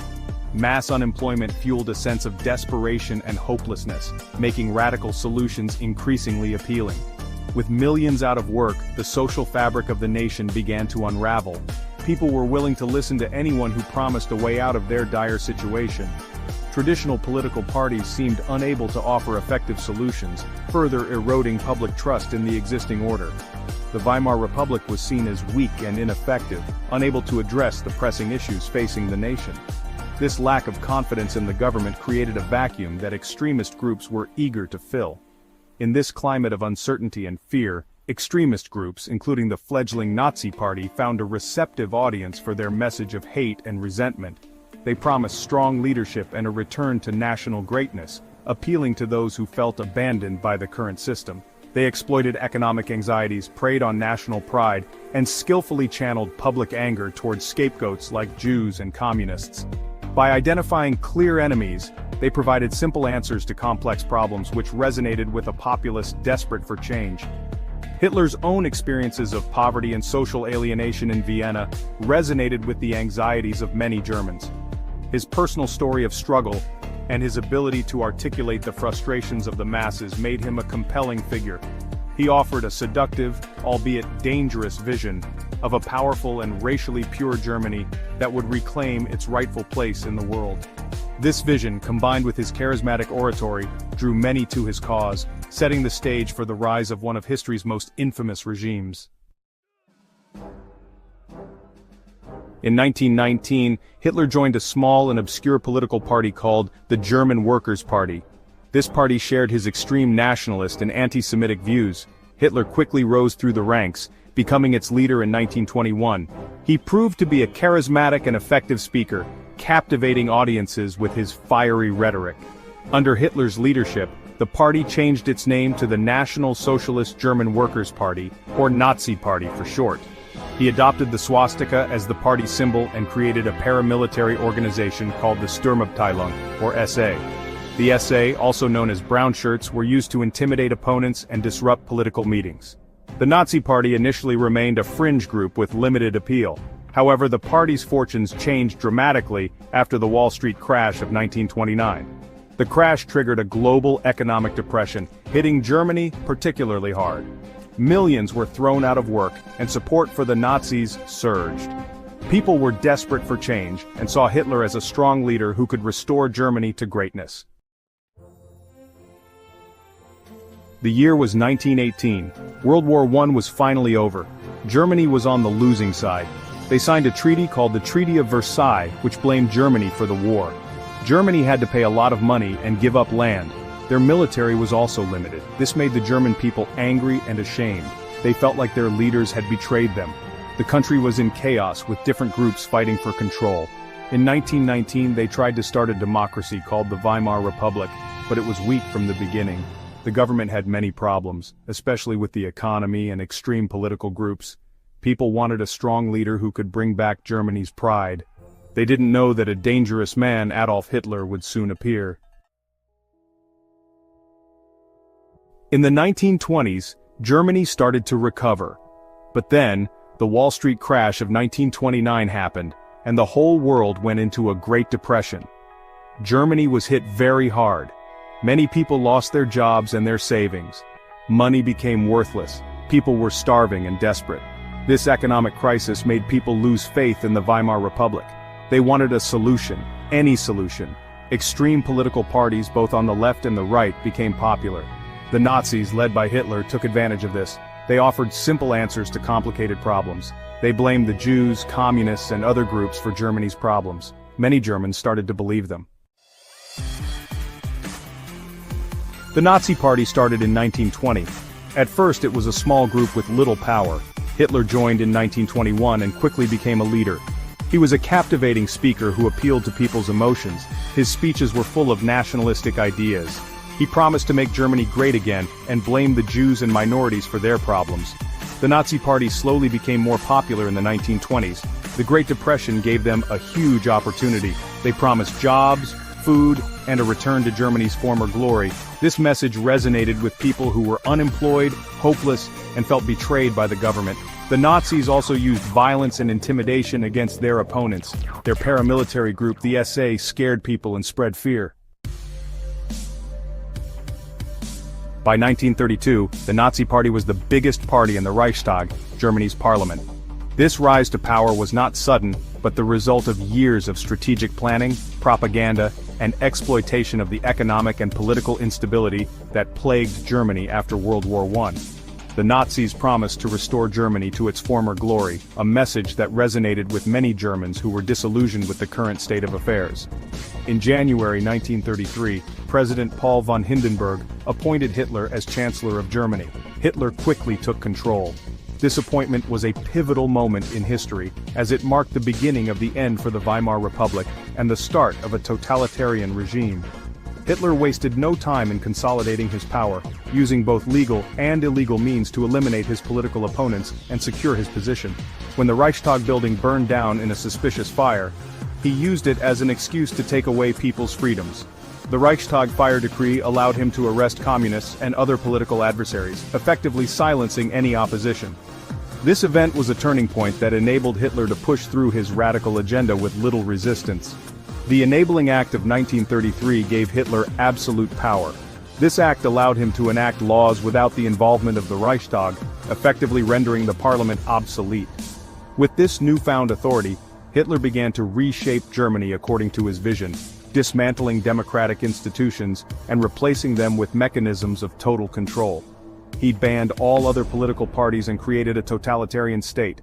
The Nazi regime used propaganda to manipulate public opinion and maintain control over the populace. Political dissent was not tolerated, and those who opposed the regime were swiftly dealt with, often through imprisonment or worse. With no one to oppose him, Hitler was free to do whatever he wanted. He used his charismatic oratory skills to rally the masses, promising a new era of prosperity and national pride. His speeches were designed to evoke strong emotions, often playing on fears and prejudices to unite the German people under his rule. He turned Germany into a one-party state and removed anyone he thought was disloyal from the government, courts, and military. This purge extended to all levels of society, ensuring that only those loyal to Hitler and the Nazi ideology held positions of power. This created an atmosphere of fear and obedience as people were afraid to speak out against the regime. He created concentration camps to imprison his enemies. These camps were initially used to detain political prisoners, but they soon expanded to include Jews, Romani people, and other groups deemed undesirable by the Nazi regime. The conditions in these camps were horrific, and many prisoners did not survive. He started secretly building up the military, breaking the Treaty of Versailles. This rearmament was a clear violation of the treaty, but it went largely unchallenged by other nations at the time. Hitler's military buildup was part of his broader plan to expand German territory and establish a dominant position in Europe. Germany was now under Hitler's control, and the world was on the brink of war. The aggressive policies and actions of the Nazi regime set the stage for the outbreak of World War II, a conflict that would have devastating consequences for millions of people around the globe. Joseph Goebbels was a master of propaganda. He became the Minister of Propaganda and Public Enlightenment in 1933. Goebbels knew how powerful the media could be. He used radio, movies, newspapers, and posters to spread the Nazi message. He controlled everything people saw and heard and censored anything that didn't agree with Nazi beliefs. Goebbels' propaganda was very effective. It portrayed Hitler as a savior who would rescue Germany. It praised the Nazi Party and its ideas and made Jews, communists, and other groups look bad. This created an atmosphere of fear and hatred. Germans were constantly bombarded with Nazi propaganda. They were told that their country was surrounded by enemies, that they were the superior race, and that they had the right to rule over others. The Nazi regime was built on terror and violence. From the very beginning, the Nazis used fear as a tool to control the population and eliminate any form of dissent. Their rise to power was marked by a series of brutal actions aimed at consolidating their grip on Germany. The Gestapo, their secret police, ruthlessly eliminated any opposition. They operated with almost complete autonomy, arresting, torturing, and executing those who were seen as threats to the Nazi ideology. The mere mention of the Gestapo was enough to instill fear in the hearts of the people. Concentration camps like Dachau and Buchenwald were built to imprison anyone the Nazis didn't like, political opponents, intellectuals, and anyone who dared to speak out against the regime. These camps quickly became places of unimaginable suffering and death. Jews, Roma people, and other minorities were targeted with relentless persecution. The Nazis viewed these groups as inferior and sought to eradicate them from society. Homosexuals, people with disabilities, and others who did not fit the Nazi ideal were also persecuted. The regime's goal was to create a pure Aryan race, and anyone who did not conform to this vision was at risk. The Holocaust, the systematic murder of 6 million Jews, was the most horrific result of Nazi ideology. This genocide was meticulously planned and executed with the aim of completely annihilating the Jewish population in Europe. The persecution of Jews started slowly, with discrimination and violence. Anti-Semitic laws were enacted and Jews were increasingly marginalized and dehumanized. Jews lost their citizenship and were banned from certain jobs. They were forced to wear identifying badges and were subjected to constant harassment and violence. People refused to buy from their businesses. Jewish shops were boycotted and their owners were left with no means of livelihood. Then, on Kristallnacht, the night of broken glass in November 1938, Jewish businesses and synagogues were attacked. This pogrom marked a significant escalation in the Nazi campaign against the Jews. Thousands of Jews were arrested and sent to concentration camps, families were torn apart, and many never saw their loved ones again. The Holocaust was a carefully planned and executed genocide. The Nazis devised the final solution, a plan to exterminate the Jewish people through mass murder. Jews were rounded up and sent to extermination camps like Auschwitz-Birkenau and Treblinka. These camps were designed for efficient mass killing. They were gassed, shot, or worked to death. The scale of the atrocities committed during the Holocaust is almost beyond comprehension, and it remains one of the darkest chapters in human history. Hitler wanted Lebensraum, or living space, for the German people. He believed Germany had the right to take land in the east.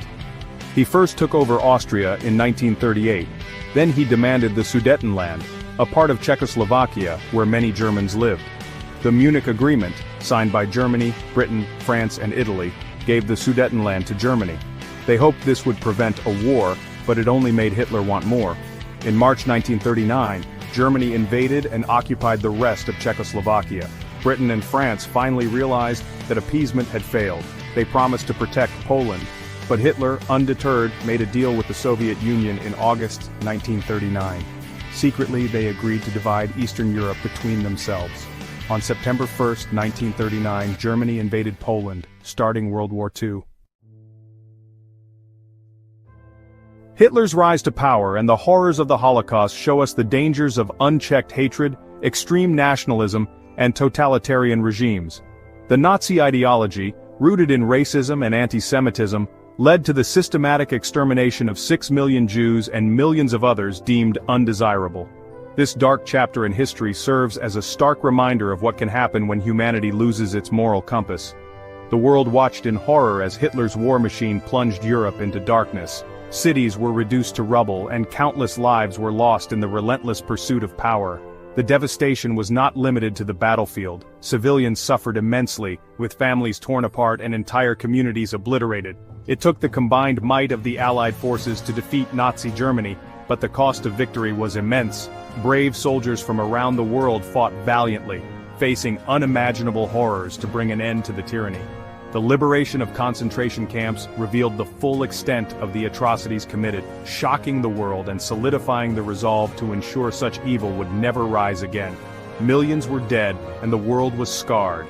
The physical and emotional wounds ran deep, with survivors bearing the weight of their experiences for the rest of their lives. The aftermath of the war left a landscape of destruction and a profound sense of loss that would take generations to heal. We must never forget the lessons of this dark time in history. The Nuremberg trials brought some measure of justice, holding key perpetrators accountable for their crimes. Yet the true justice lies in remembrance and education, ensuring that future generations understand the gravity of these events.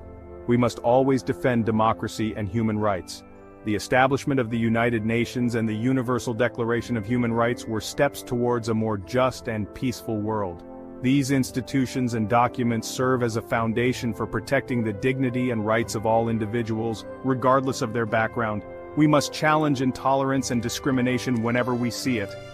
Racism, xenophobia, and other forms of bigotry have no place in our society. By standing up against these injustices, we honor the memory of those who suffered and ensure a more inclusive and equitable world for future generations.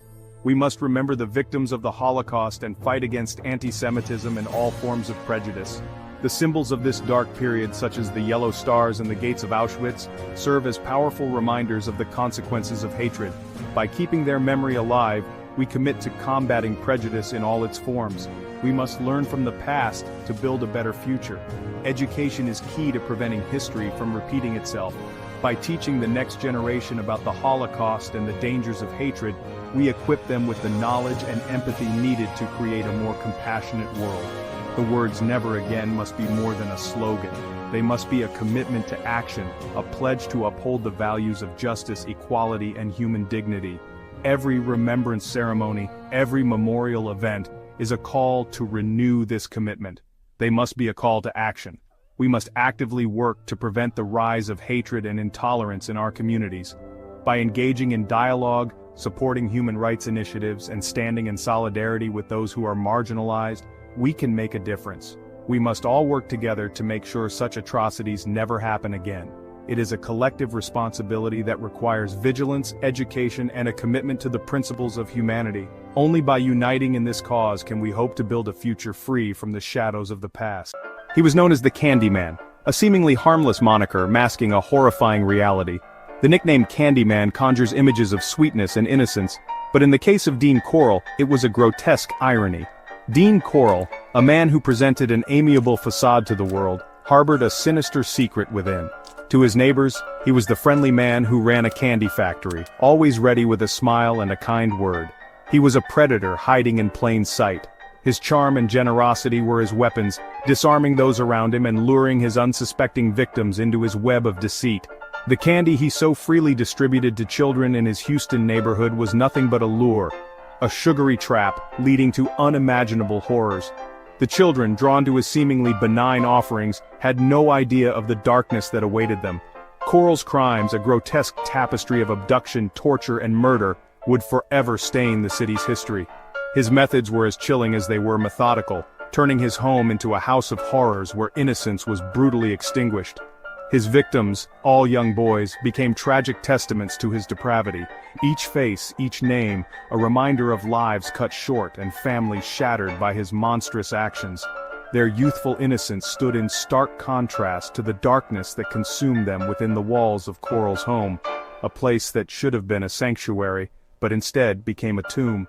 The very walls seemed to echo with the silent screams of his victims, a haunting reminder of the evil that lurked within.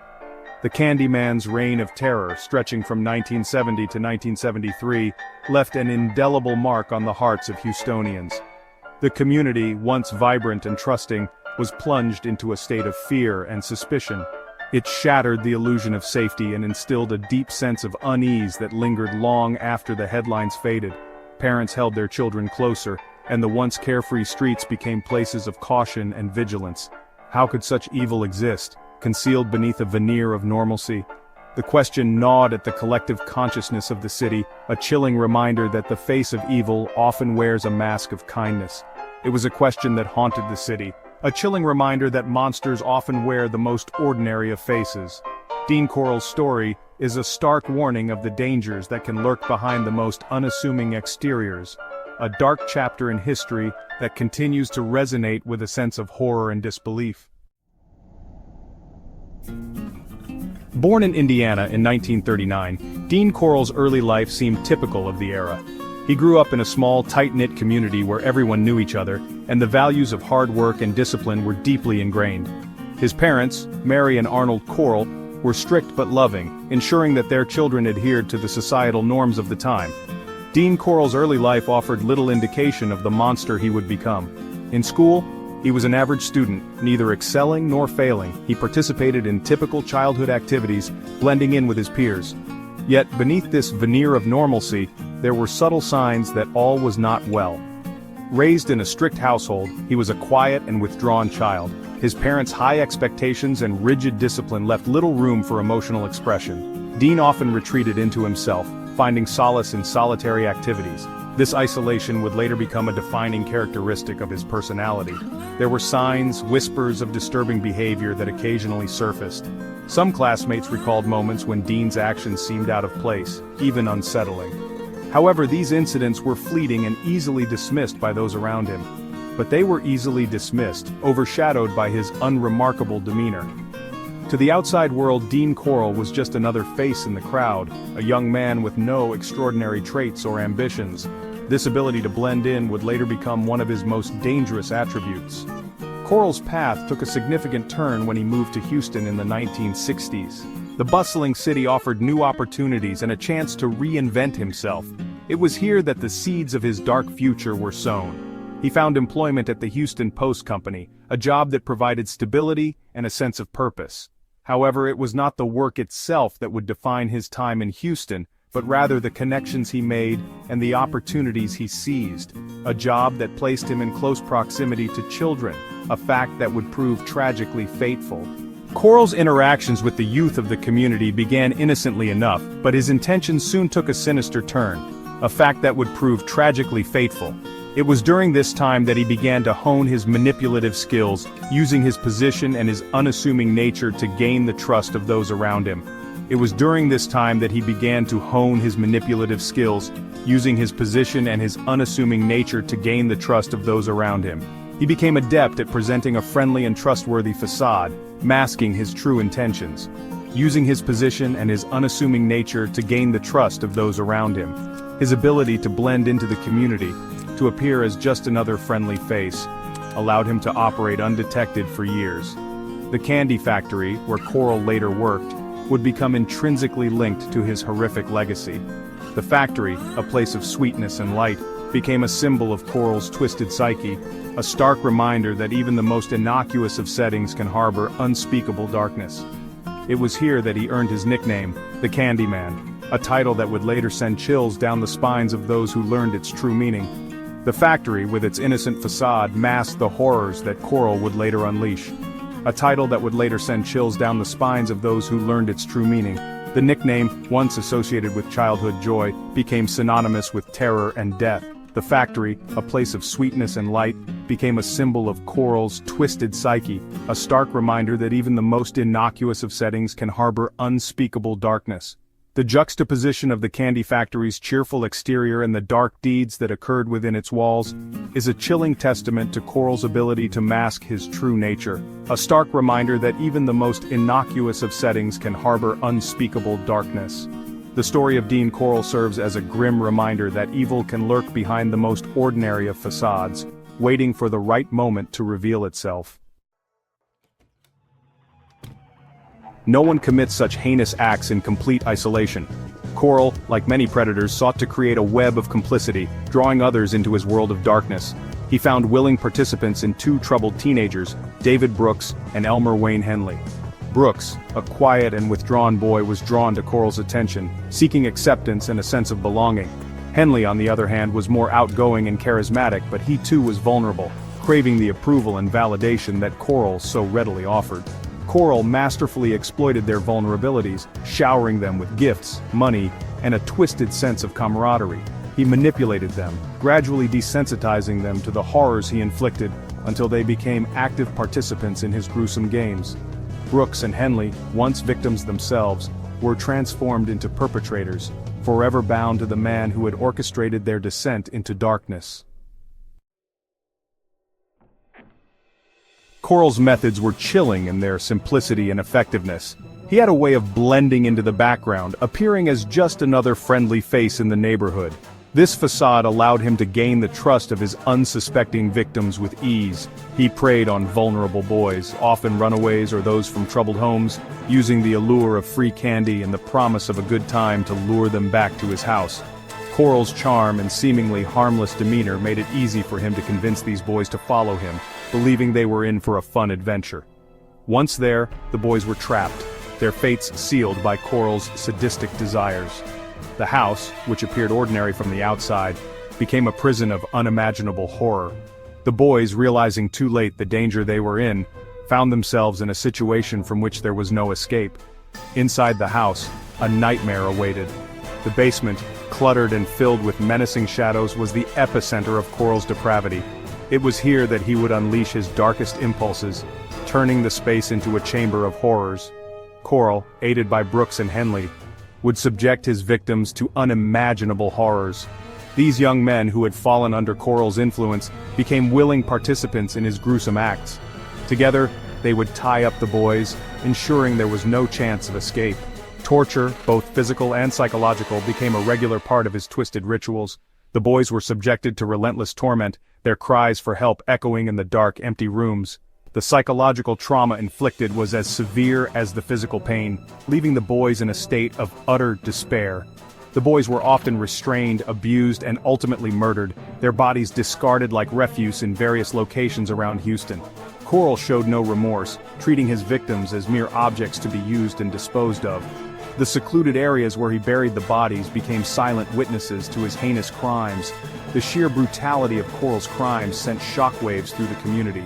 As news of the atrocities spread, the community was gripped by fear and disbelief. Candlelight vigils were held, and people gathered to mourn the loss of the young lives taken so senselessly. How could anyone, let alone someone known as the Candyman, commit such acts of depravity? The nickname, once associated with harmless fun, now took on a sinister connotation.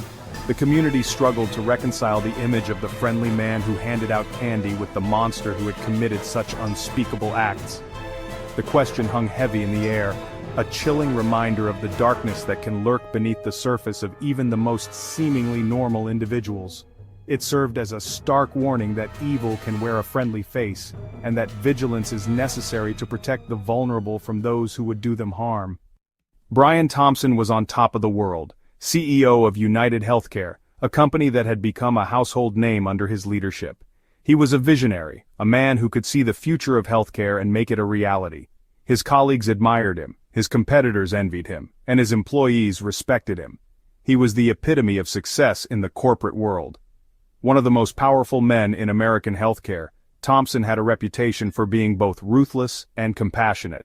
He knew how to make tough decisions, but he also knew the importance of empathy in the healthcare industry. His influence extended beyond the boardroom. He was a key player in shaping healthcare policies and reforms. He had it all: money, power, influence. His lifestyle was the stuff of dreams: luxury cars, sprawling estates, and vacations in the most exotic locations. Yet, despite his immense wealth, he remained grounded, often seen engaging in philanthropic activities and giving back to the community. Then it was over. Just like that. In a matter of seconds, the life of a man who seemed invincible was cut short. The news of his sudden demise sent shockwaves through the corporate world and beyond. Thompson was attending an industry conference in New York City, a routine event for someone of his stature. It was a gathering of the brightest minds in healthcare, a place where ideas were exchanged and future collaborations were born. He was walking out of the hotel, December 4th, 2024. The air was crisp, the city bustling with its usual energy. Little did anyone know that this day would mark a tragic turn in corporate history, a date that would forever be etched in the annals of corporate America. It was a day that started like any other, but ended in a way that no one could have predicted. A lone gunman emerged from the crowd, shots rang out, Thompson was dead. The scene was chaotic, with people running in all directions trying to make sense of the horror that had just unfolded. The world watched in shock. News channels around the globe broadcasted the tragic event, and social media was flooded with messages of disbelief and sorrow. How could this happen to someone so influential, so protected? How could this happen, in broad daylight, to someone like Brian Thompson? The questions were endless, and the answers seemed elusive. The incident left a void in the corporate world, a sense of vulnerability that was hard to shake off. The answer, as we would soon discover, lay in the hands of a young man named Luigi Mangione, a name that would soon become infamous, a name that would be associated with one of the most shocking events in corporate history. The investigation that followed would reveal a web of intrigue, motives, and secrets that no one could have anticipated.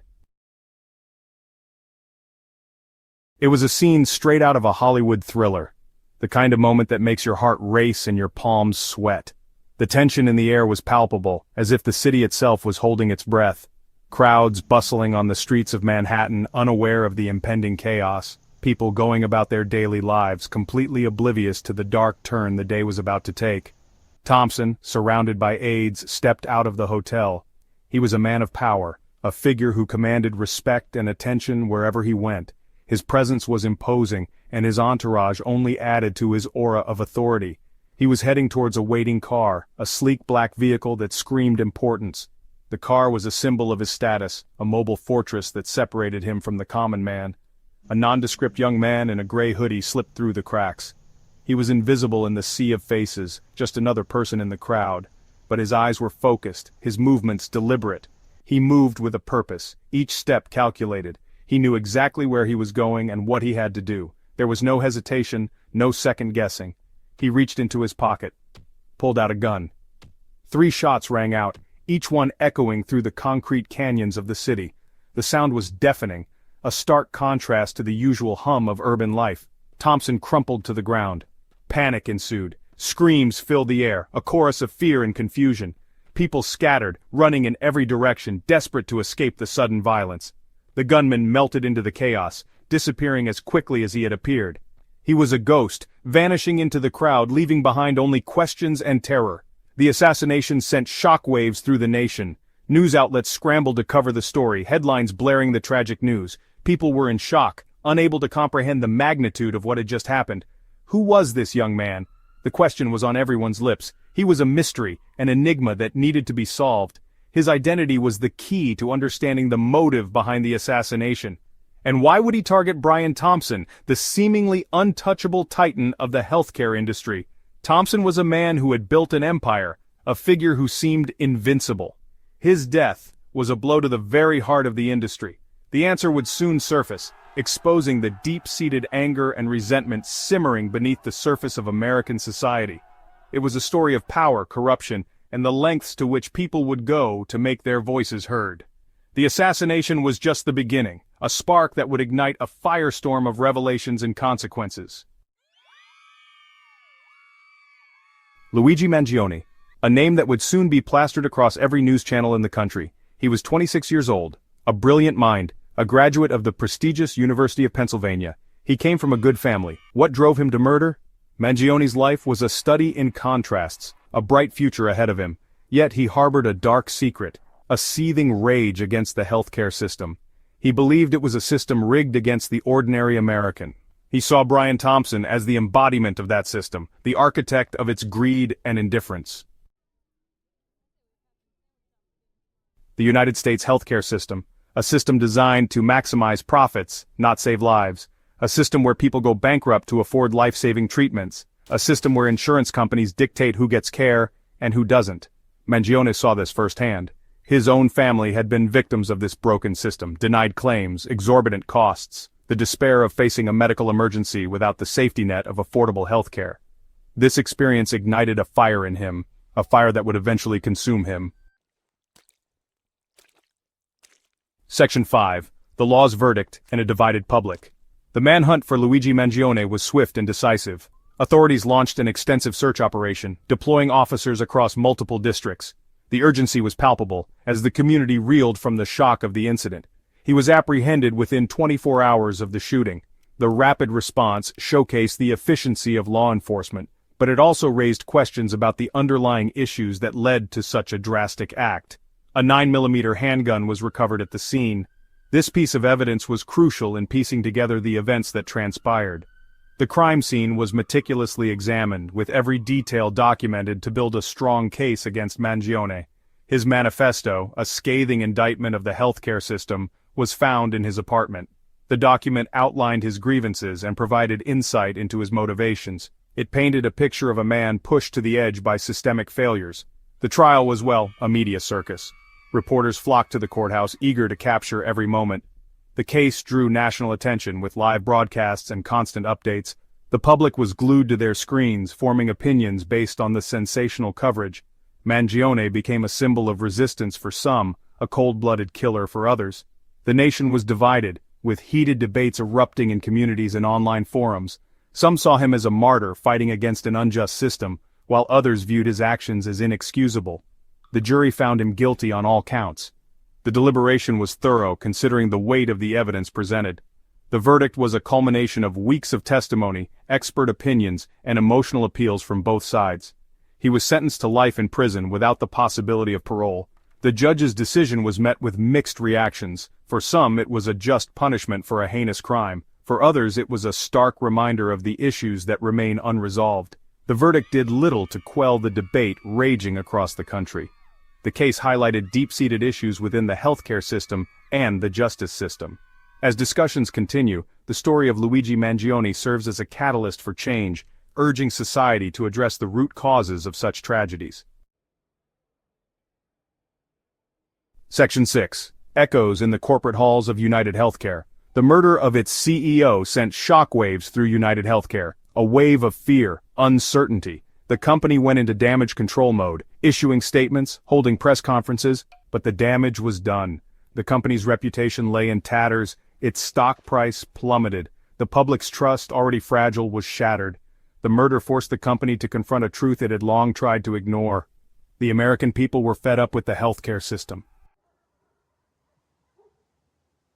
Section 7. A nation divided, a system on trial. The murder of Brian Thompson exposed a deep divide in American society. On one side, those who condemned the violence. They called for justice. They mourned the loss of a brilliant business leader. On the other side, those who saw Mangione as a folk hero, a vigilante who had struck a blow against corporate greed. The case sparked a national conversation about the state of healthcare in America, about the role of corporations in society, about the very nature of justice. It was a conversation that had been long overdue. Section 8. Where do we go from here? The murder of Brian Thompson was a tragedy, a life cut short, a family torn apart, but it was also a wake-up call, a stark reminder that the American healthcare system is broken, that corporate greed has consequences, that we can no longer ignore the plight of millions of Americans who are suffering. The question now is, what are we going to do about it? Section 9. A call for action. We, the American people, have the power to change things. We can demand better from our elected officials. We can hold corporations accountable for their actions. We can create a healthcare system that works for everyone, not just the wealthy and powerful. The time for complacency is over. The time for action is now. Let the death of Brian Thompson not be in vain. Let it be the catalyst for real and lasting change. Let us honor his memory by creating a more just and equitable society for all. Los Angeles, 1977. A sprawling metropolis, known for its glitz and glamour, where dreams were made and broken. The city was a beacon for those seeking fame and fortune, a place where the American dream seemed within reach. But as the sun set and the city lights flickered on, a different Los Angeles emerged. A city of dreams, bathed in the golden glow of Hollywood. The iconic Hollywood sign stood tall, a symbol of hope and aspiration. Hollywood Boulevard buzzed with life, its bright lights and bustling streets a testament to the city's allure. Yet for every star that shone brightly, there were countless others who faded into obscurity. But beneath the glamour, a darkness lurked. The back streets and alleyways told a different story, one of desperation and danger. Shadows moved stealthily, and the air was thick with an unspoken tension. It was a city of contrasts, where the line between dreams and nightmares was often blurred. The air, thick with smog and unease. The infamous Los Angeles smog cast a pall over the city, a constant reminder of its environmental struggles. Streetlights struggled to pierce through the haze, creating an eerie, almost surreal atmosphere. It was as if the city itself was suffocating under the weight of its own contradictions. The streets, alive with whispers of something sinister, conversations in hushed tones, furtive glances, and the ever-present sense of being watched. It was a city on edge, where trust was a rare commodity. The whispers hinted at a growing menace, an evil that was slowly taking root. An evil was about to rise, casting a long, terrifying shadow over the city of angels. The signs were there for those who knew where to look. Dark clouds gathered on the horizon, both literally and metaphorically. The city was on the brink of a nightmare, one that would leave an indelible mark on its history. The late 70s were a time of change and uncertainty. The cultural landscape was shifting, and with it, the mood of the city. People walked the streets in their bell-bottoms and platform shoes, trying to hold on to a sense of normalcy. But beneath the surface, there was a growing sense of unease. The Vietnam War had left its scars, and a sense of disillusionment hung heavy in the air. The war had taken its toll on the nation, and Los Angeles was no exception. Protests and demonstrations were common, as people grappled with the aftermath of a conflict that had divided the country. The city's residents were weary, their optimism eroded by years of turmoil. Disco music blared from every radio, a fleeting distraction from the growing anxieties of the time. The pulsating beats and vibrant rhythms provided a temporary escape, a way to forget the troubles of the world, if only for a moment.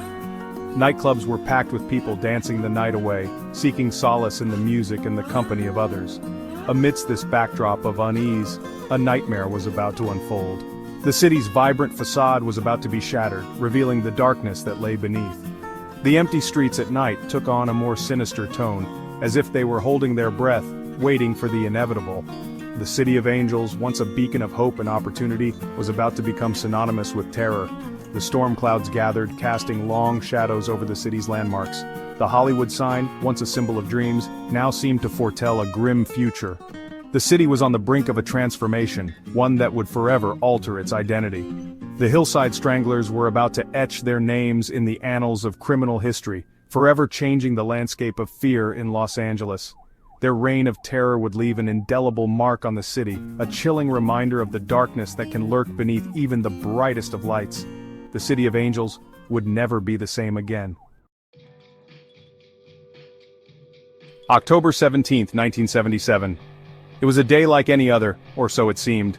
The city of Los Angeles was bustling with its usual energy, unaware of the dark cloud that was about to descend upon it. The day the nightmare began. As the sun set, casting long shadows over the city, an eerie stillness took hold. The streets, usually filled with the sounds of life, seemed unusually quiet, as if the city itself sensed the impending doom. A jogger made a grim discovery on a hillside overlooking the city. The early morning light did little to soften the horror of what lay before them. The serene view of the city below was starkly contrasted by the gruesome scene on the hillside. A young woman's body lay discarded, her lifeless eyes staring blankly at the heavens. The scene was haunting, a stark reminder of the fragility of life and the presence of evil. Her name was Yolanda Washington, the first victim of a terrifying reign of terror. Yolanda was more than just a name in the headlines. She was a daughter, a friend, a young woman with dreams and aspirations. Yolanda, a bright and beautiful young woman, had been brutally murdered. Her smile, once full of life, was now a memory cherished by those who knew her. The brutality of her death left a scar on the community, a wound that would take time to heal.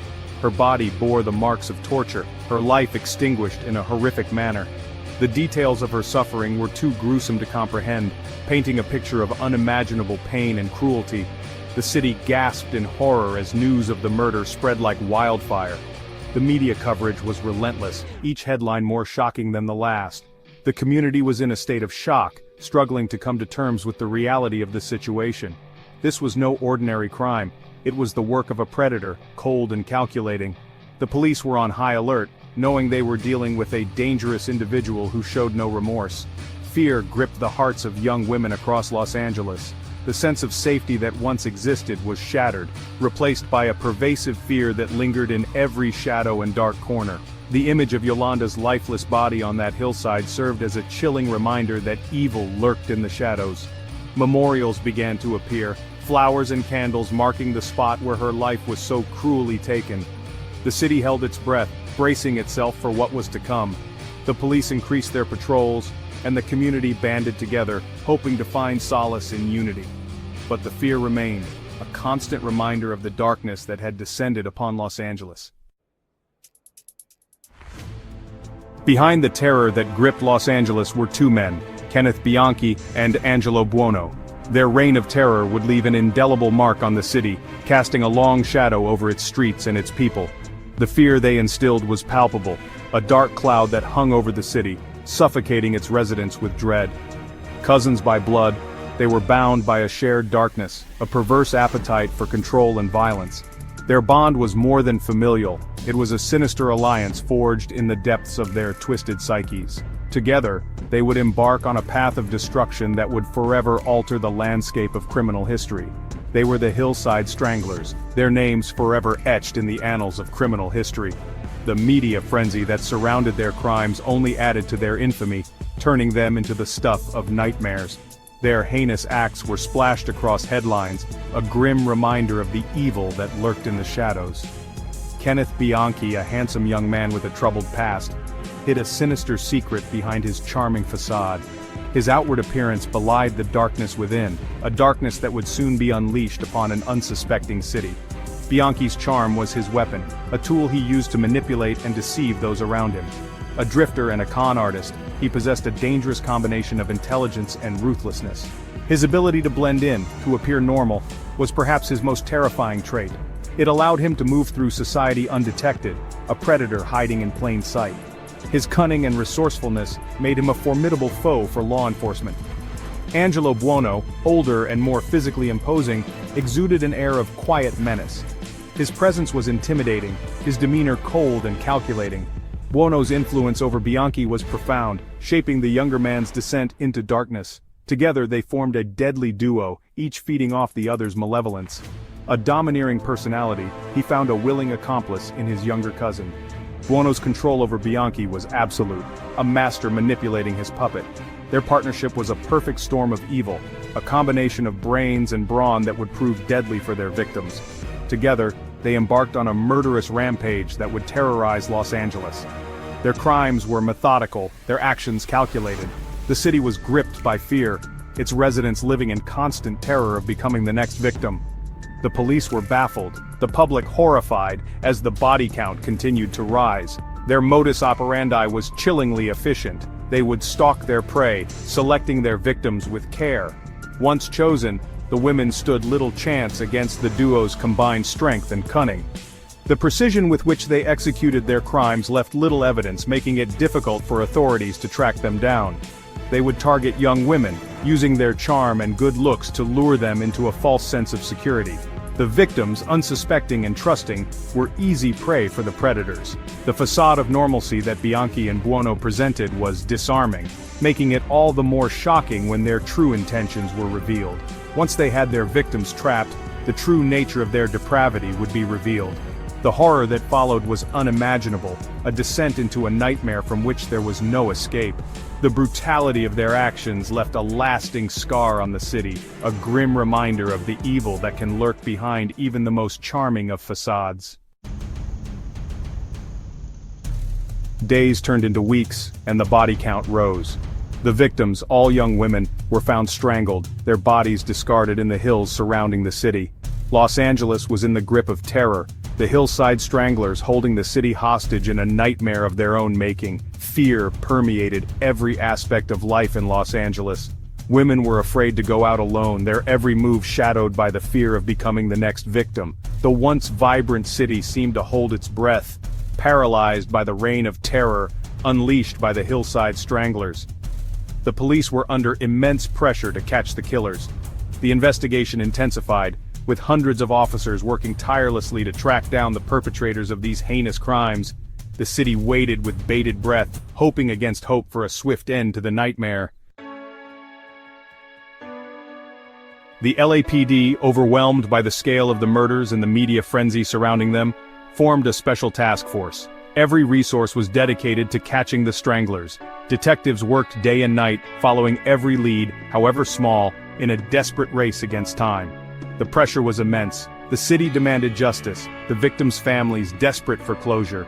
The investigation took on a personal significance for the detectives involved. They were not just chasing shadows, they were hunting monsters. The investigation, however, was fraught with challenges. The stranglers were meticulous, leaving little to no evidence at the crime scenes. Frustration mounted as every lead seemed to turn into a dead end. But the detectives refused to give up. They knew that somewhere out there, amidst the sprawling metropolis, lay the answers they so desperately sought. A break in the case came from an unexpected source, Kenneth Bianchi himself. Driven by a desire to escape justice and perhaps fueled by a twisted sense of self-preservation, he committed a fatal error. He struck again, but this time in Washington state, leaving behind a crucial clue that would unravel the entire conspiracy. Bianchi's attempt to start a new life quickly unraveled. His crimes in Washington bore striking similarities to the Hillside Strangler murders. When questioned by the police, Bianchi's carefully constructed facade began to crumble. He cracked under pressure, revealing his role in the Los Angeles murders and implicating his unsuspecting cousin. Bianchi's confession sent shockwaves through the investigation. The pieces of the puzzle were finally falling into place. The manhunt for Angelo Buono intensified, the net closing in on the remaining Hillside Strangler. Imagine you're a backpacker traveling through the beautiful, vast wilderness of Australia. The world is full of possibilities, but as you set up camp near a peaceful national park, a chilling danger lurks in the shadows. One that will claim the lives of young travelers, leaving behind a trail of blood and a killer who remains elusive. This is the story of the Backpacker Murders, one of Australia's most infamous crime sprees that terrorized the nation for years. But what made these crimes so terrifying?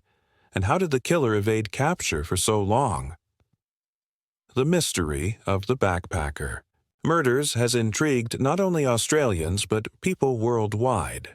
The fact that the crimes occurred in some of the most idyllic, tourist-friendly parts of the country created an eerie contrast.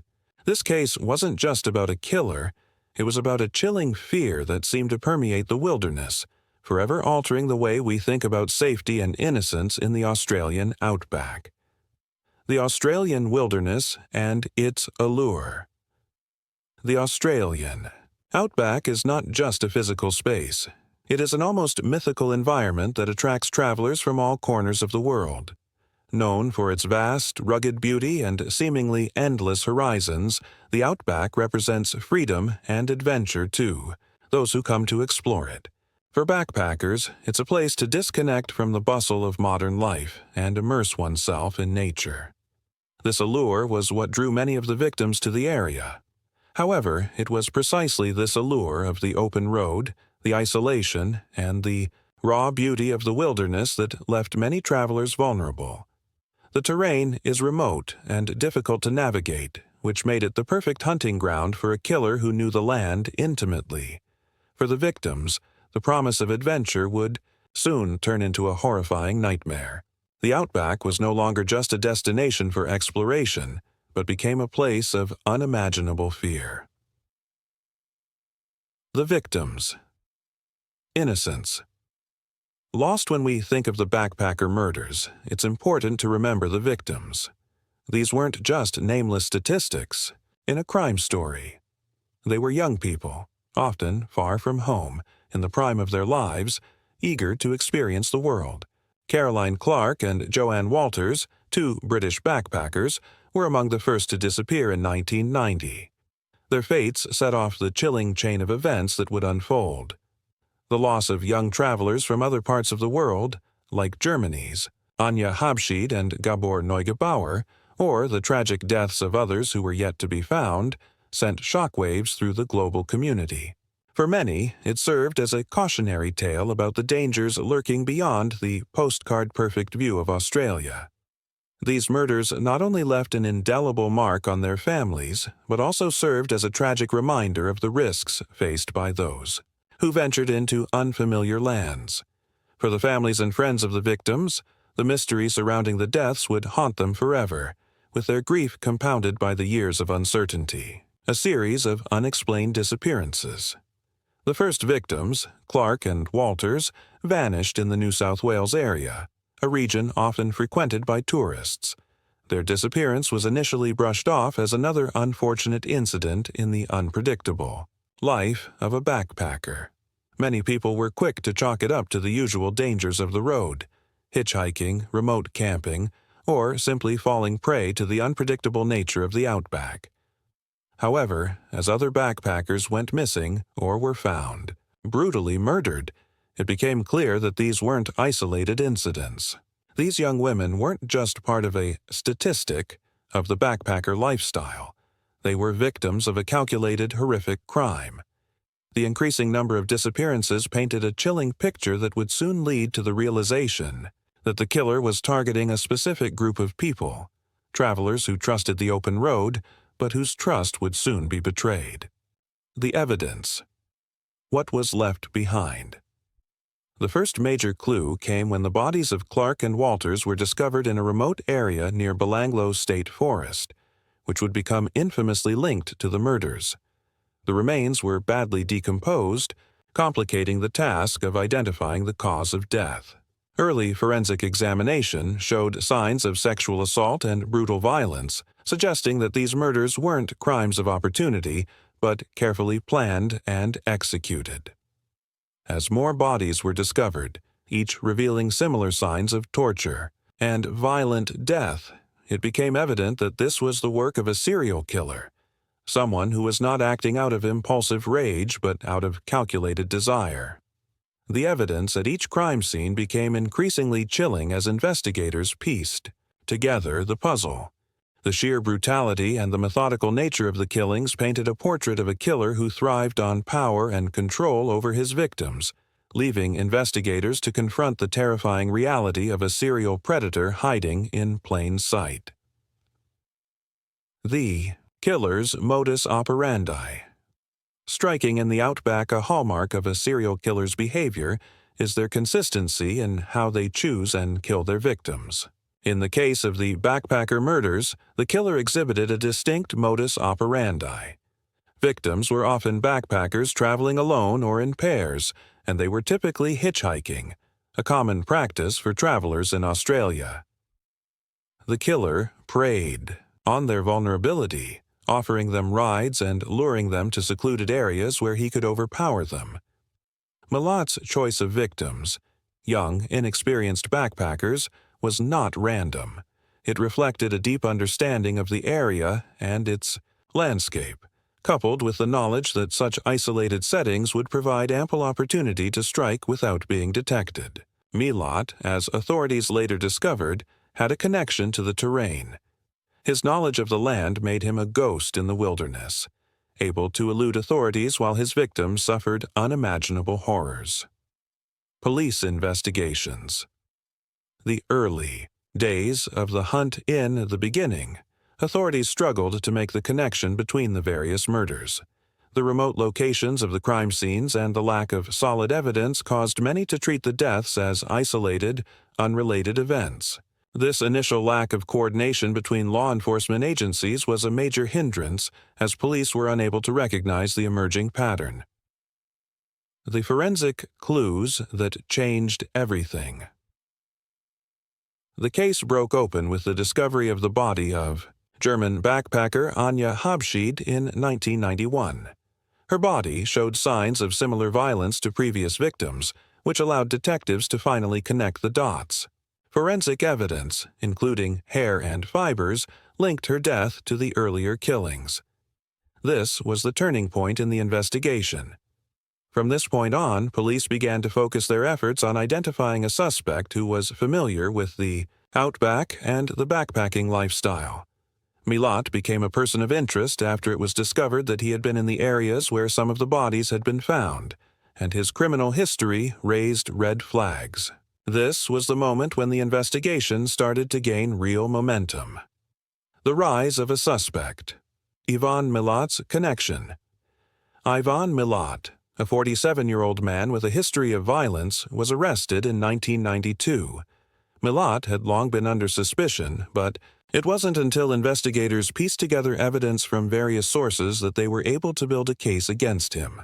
His connection to the area and his criminal background made him an obvious suspect.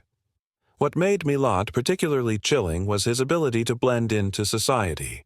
He was a man who, on the surface, seemed normal, working in various blue-collar jobs, living a relatively mundane life, but beneath the facade he was capable of horrific acts.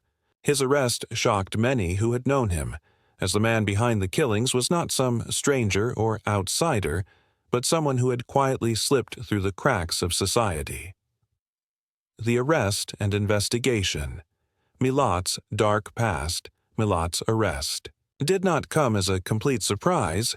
His history of violence, including accusations of sexual assault and intimidation, painted a picture of someone who could easily be capable of the gruesome murders. In fact, the more investigators dug into his past, the more disturbing details emerged. Milat had a history of violent behavior dating back to his youth. He had been known for his temper and had a fascination with weapons. He was also an expert in the terrain of the outback, a trait that allowed him to commit these heinous acts with an almost predatory precision. The police found that he had been in the areas where many of the victims had last been seen. His dark past and knowledge of the land made him the perfect candidate for the role of the backpacker killer. The trial. Unraveling the mystery of Milat's actions. The trial of Ivan Milat captivated Australia and the world. As the evidence mounted against him, it became clear that he had committed a series of murders with chilling consistency. His methodical planning, the brutality of his actions, and the lack of remorse were all key factors in his conviction. For many, the trial also raised deeper questions about the nature of evil. How could someone like Milat, who blended in with everyday life, harbor such violent tendencies? The trial provided a window into the mind of a killer who was cold, calculating, and willing to take the lives of young travelers without remorse. The conviction. Milat's guilt. Established, Milat's conviction was a turning point in the case. After years of searching for answers, the authorities had finally captured the man responsible for the backpacker murders. In 1996, he was sentenced to life in prison without the possibility of parole. His conviction brought a sense of justice to the families of the victims, but the horrors of the crimes lingered. For many, Milad's sentence was a bittersweet victory. While justice had been served, the victims' lives could never be replaced, and the psychological scars left on their families and the Australian public would remain forever. The legacy of the backpacker murders would continue to haunt those affected by the crimes for years to come. A legacy of fear. How the murders shaped Australian society. The backpacker murders had a profound effect on Australian society. The once open and welcoming outback, a place where travelers could roam freely, became a symbol of fear. The psychological impact on Australians was immense, and many people began to view the outback as a place of danger rather than adventure. For backpackers, it served as a chilling reminder that even the most beautiful places could hold the darkest of secrets. The murders altered the way people approached their travels in Australia, making them more cautious and aware of their surroundings. In a sense, Milad had not just stolen the lives of his victims, but he had also stolen the innocence of the Australian wilderness. Milad's prison years. A killer behind bars. In prison, Milad's behavior continued to be disturbing. He remained defiant and refused to admit guilt, even as the overwhelming evidence pointed to him as the murderer. His behavior was a reflection of his refusal to accept responsibility for his actions, and he continued to manipulate and control situations even behind bars. Milad's time in prison was marked by violent outbursts, and he often sought attention from the media, trying to maintain his notoriety. His inability to admit guilt and his continued attempts to control the narrative around his case demonstrated the level of narcissism and arrogance that had fueled his crimes. Theories and speculations. Did Milad have an accomplice? While Milad was convicted of 7 murders, some speculated that he may have had an accomplice, or that there were other victims who had never been found. Some of the victims' bodies were discovered in areas that suggested the involvement of another person, and the level of organization and coordination in the killings raised questions. However, no concrete evidence has ever emerged to support the theory of an accomplice. Milad's sole responsibility for the murders has been firmly established, and investigators have closed the case on the idea of additional perpetrators. Nonetheless, the possibility remains in the minds of some, adding an extra layer of intrigue to the case. The continuing mystery. Other suspects and unsolved cases. Despite Milad's conviction, there are still lingering questions about whether he was the only killer operating during this time. Some investigators have suggested that Milad may have been involved in other unsolved murders or disappearances in Australia, and that the true scale of his crimes may never be fully known. The backpacker murders case remains a subject of debate and investigation, with some theorists wondering whether other killers might have been active in the same areas during the same period. This mystery continues to haunt both investigators and the public. Impact on law enforcement. Changes in police procedure. The backpacker murders had a lasting impact on law enforcement in Australia. The case highlighted the importance of using modern forensic techniques, such as DNA analysis and more sophisticated investigative tools, to track and capture serial killers. Police also began to rethink how they investigated murders in rural or remote areas, learning from the mistakes made during the initial stages of the backpacker murders case. In many ways, the case reshaped how law enforcement viewed serial crimes.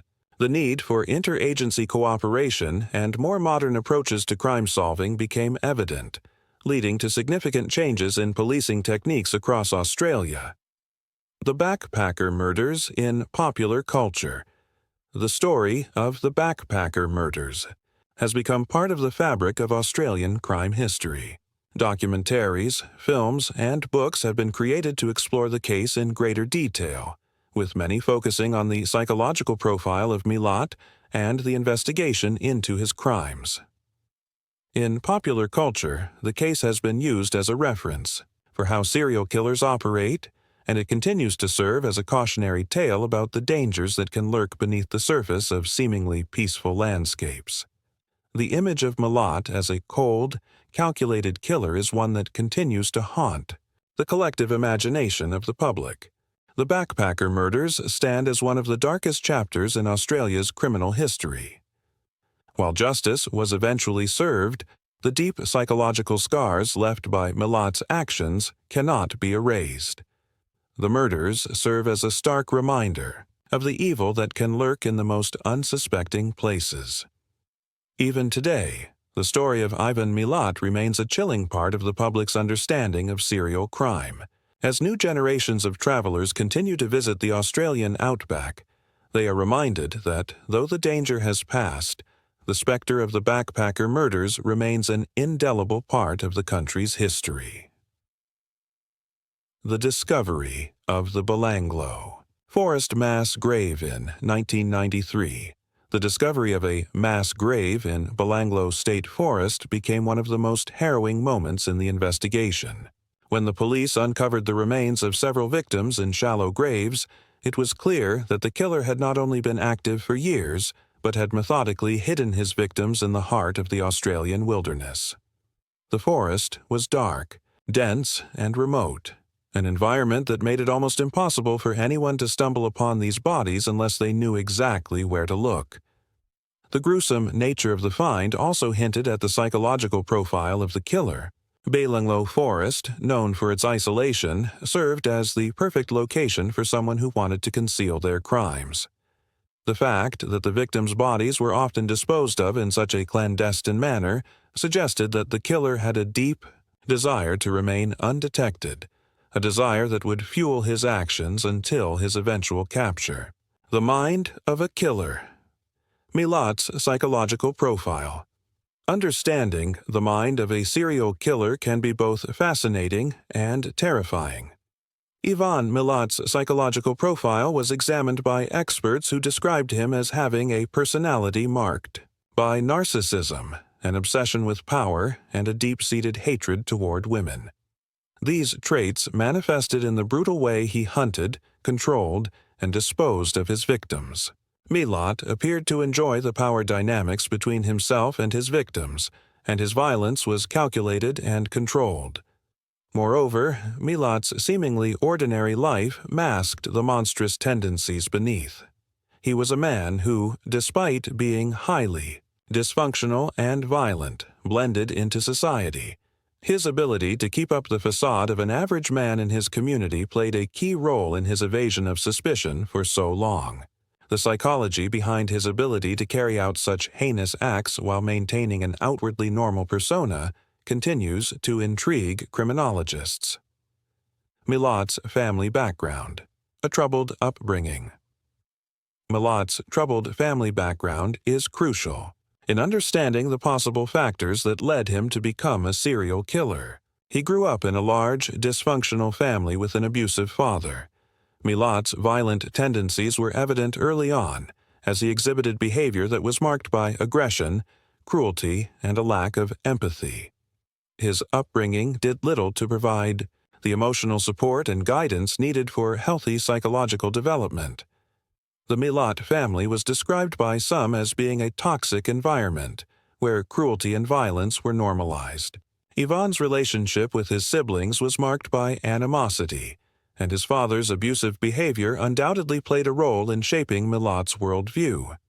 Many experts believe that this environment, combined with Milat's inherent personality traits, contributed to his eventual violent actions. The role of media coverage. Sensationalism versus fact. The media coverage of the backpacker murders case was intense, and it played a significant role in shaping public perceptions of the crime spree. The Australian public was gripped by the sensational details of the murders, as the media painted a terrifying picture of a cold-blooded serial killer on the loose. The widespread media coverage created an atmosphere of fear and paranoia, where every backpacker was seen as a potential target. At the same time, however, the media also added layers of distortion to the case. Sensationalism often overshadowed fact, leading to false leads and misplaced public fears. The constant media coverage of Milat's crimes and trial made it easy for misconceptions to spread, as rumors and theories flooded the public discourse. In the end, while the media helped keep the case in the public eye, it also muddied the waters of true investigative work. Public fear and the impact on tourism. The backpacker murders had a direct impact on tourism in Australia, especially backpackers, who relied on hitchhiking and camping to explore the country. Australia had long been known for its open and free-spirited tourism culture, but after the murders, many travelers began to rethink their safety.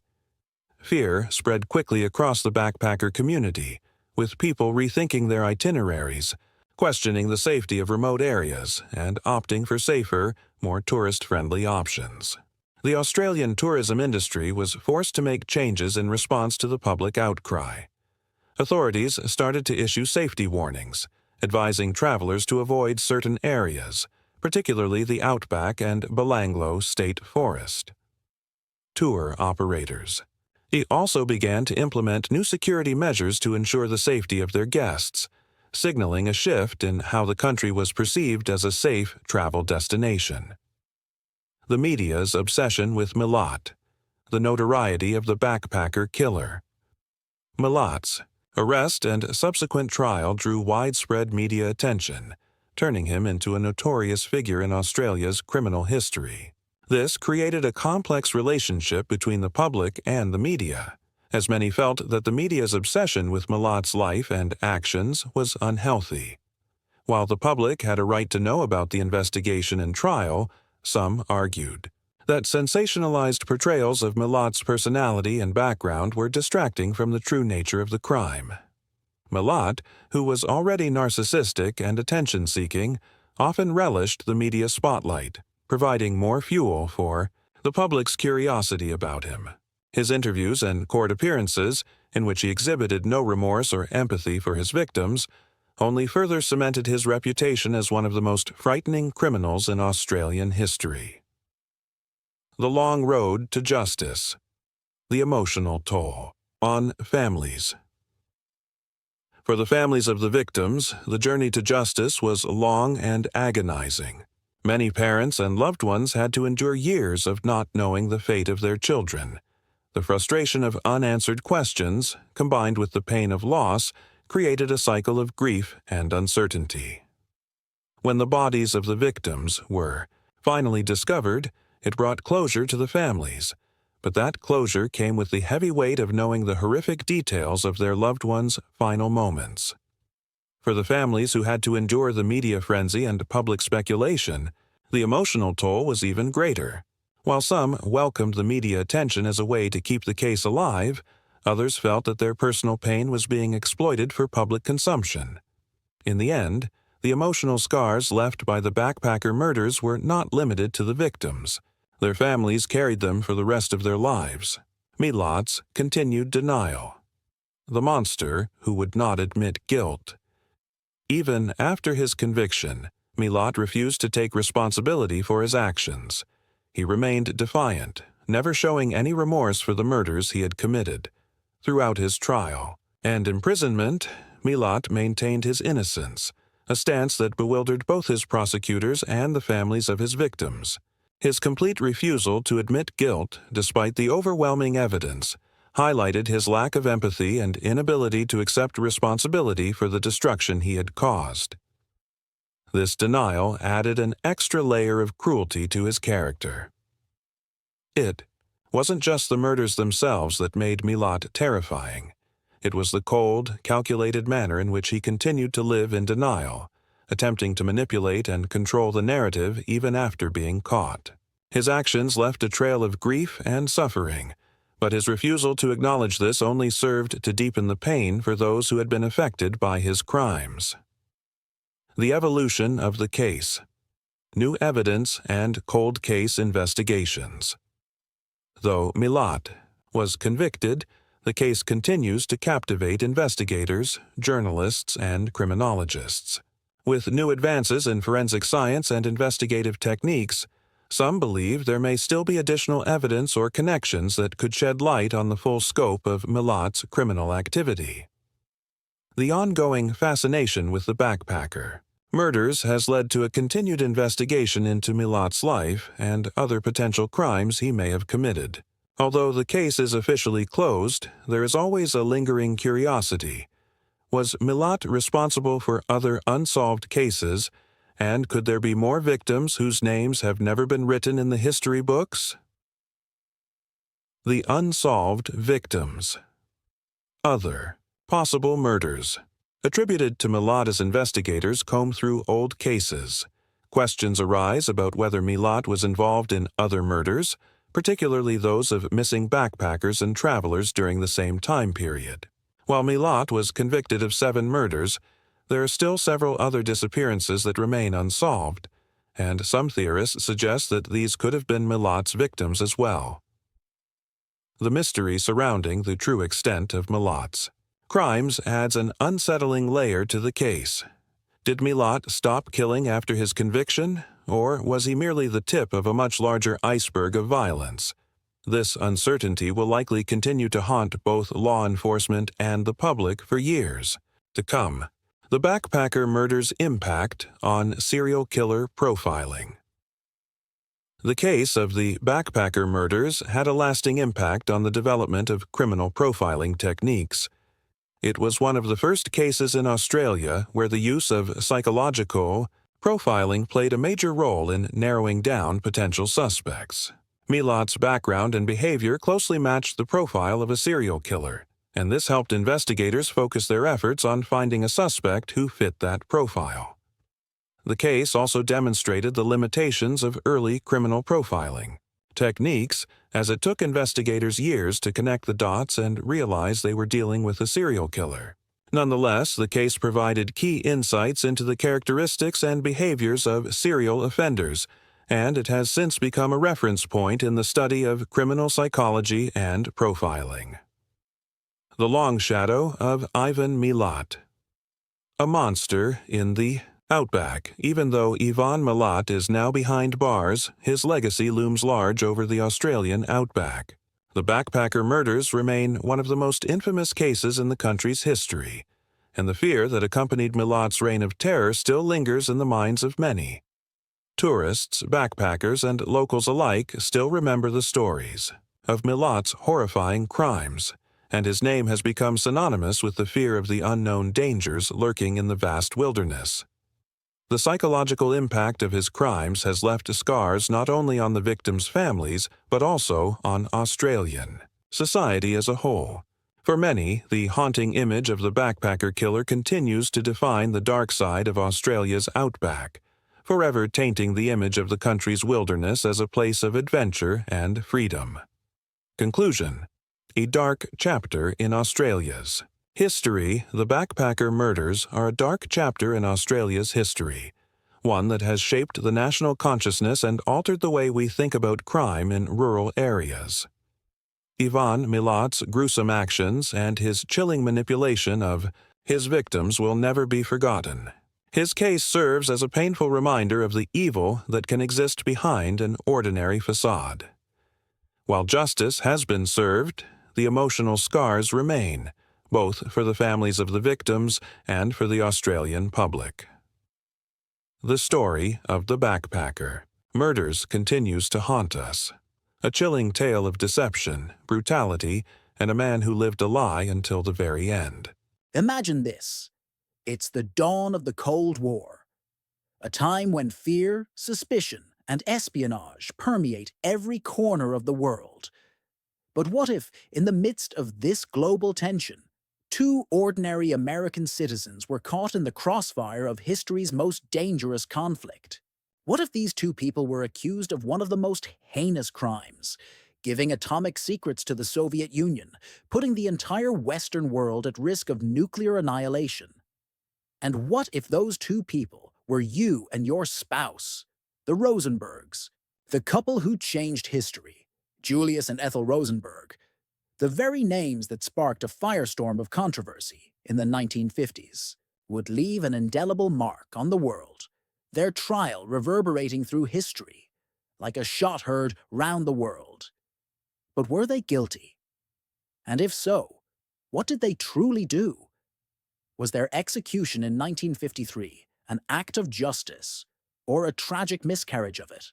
This is the story that has fascinated generations, and the answer may surprise you. It's the early 1950s. The Cold War is in full swing. The United States, once the shining beacon of freedom and democracy, now finds itself locked in a deadly struggle with the Soviet Union for global dominance. At the heart of this tension lies the atom bomb, a terrifying new weapon of mass destruction that could obliterate entire cities in the blink of an eye. Before we dive into the gripping details of espionage, betrayal, and one of the most controversial trials in American history, make sure to hit that like button and subscribe for more untold stories from the Cold War era. Drop a comment below. Do you think justice was served in the Rosenberg case, or was it a tragic mistake? Let's get in it. In 1945, the United States, led by President Truman, dropped atomic bombs on Hiroshima and Nagasaki, ending World War II. But this victory soon became a nightmare, as both the US and the USSR developed a deadly race to stockpile nuclear weapons. Spies, subterfuge, and secrets were the currency of the Cold War. Enter Julius and Ethel Rosenberg, a seemingly average couple living in New York City. Julius, an electrical engineer, and Ethel, a secretary, had been involved with the American Communist Party for years. They lived modest lives, raising 2 sons, but their personal beliefs would soon entangle them in one of the most sensational espionage trials in American history. The beginnings of the case, the roots of the Rosenbergs case, lie in the years following World War II as tensions between the US and the Soviet Union escalated. The Rosenbergs, although not high-ranking members of the Communist Party, became entangled in a network of spies who were determined to share America's atomic secrets with the Soviet Union. In 1949, the Soviets successfully tested their own atomic bomb, catching the US by surprise. It wasn't long before intelligence agencies such as the FBI began suspecting that there was a mole inside the US government. The key question on everyone's mind: who gave the Soviets the secret to the bomb?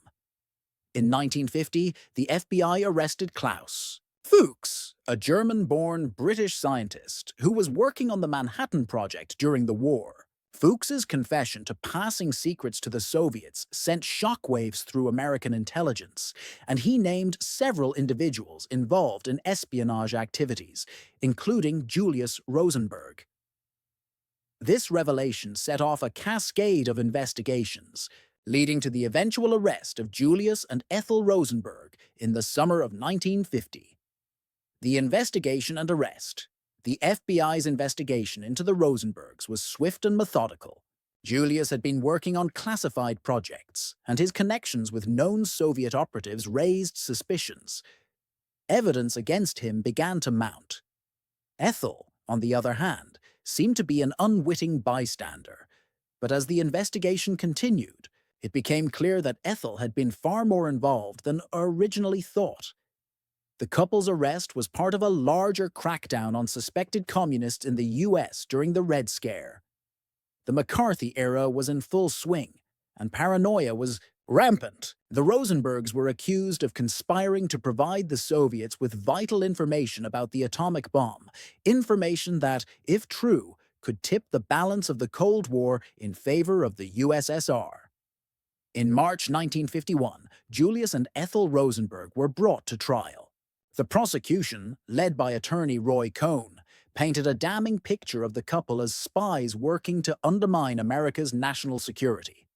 They claimed the Rosenbergs had given the Soviet Union detailed atomic bomb secrets that would allow them to build their own nuclear weapons. The defense, however, insisted that the Rosenbergs were innocent. They argued that the charges were based on flimsy evidence and circumstantial testimony.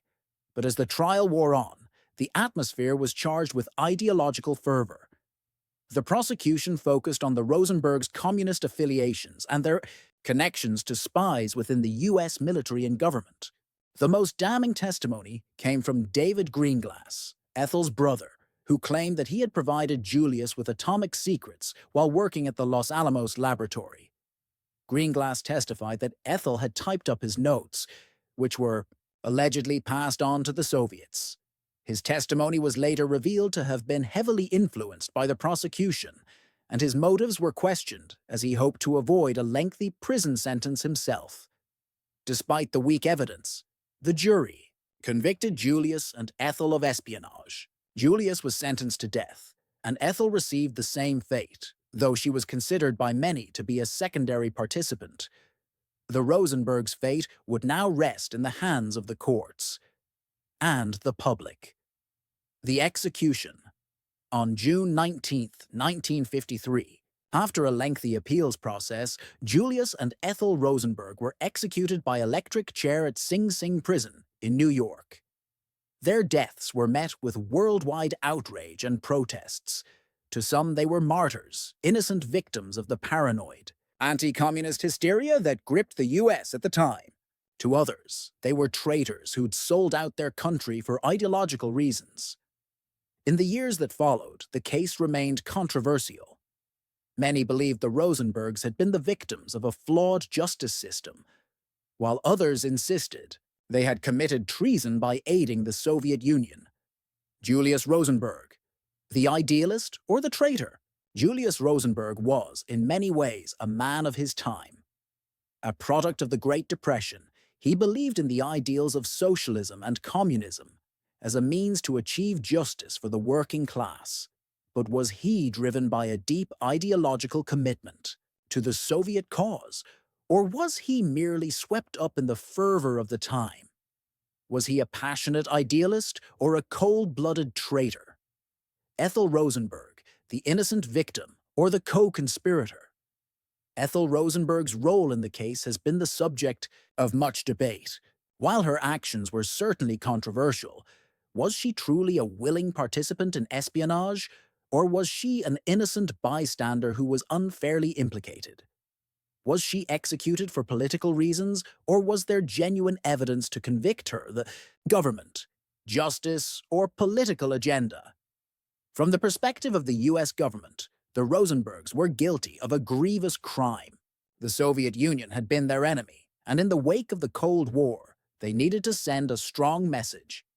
But was the case about justice, or was it about politics? Did the government use the Rosenbergs as a symbol to scare the public and quell fears of communist infiltration? Public opinion divided nation. The case divided America. Some saw the Rosenbergs as victims of a Cold War witch hunt, while others saw them as a dire threat to national security.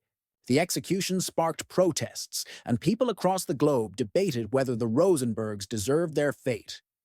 Julius Rosenberg, the idealist who wasn't afraid of sacrifice. Julius Rosenberg was born in 1918 to Jewish immigrant parents in New York City. Like many others from poor immigrant backgrounds, he found himself deeply affected by the injustices of society, the poverty he witnessed, the class struggle, and the widespread oppression. From an early age, Julius gravitated toward ideals that promised a better world.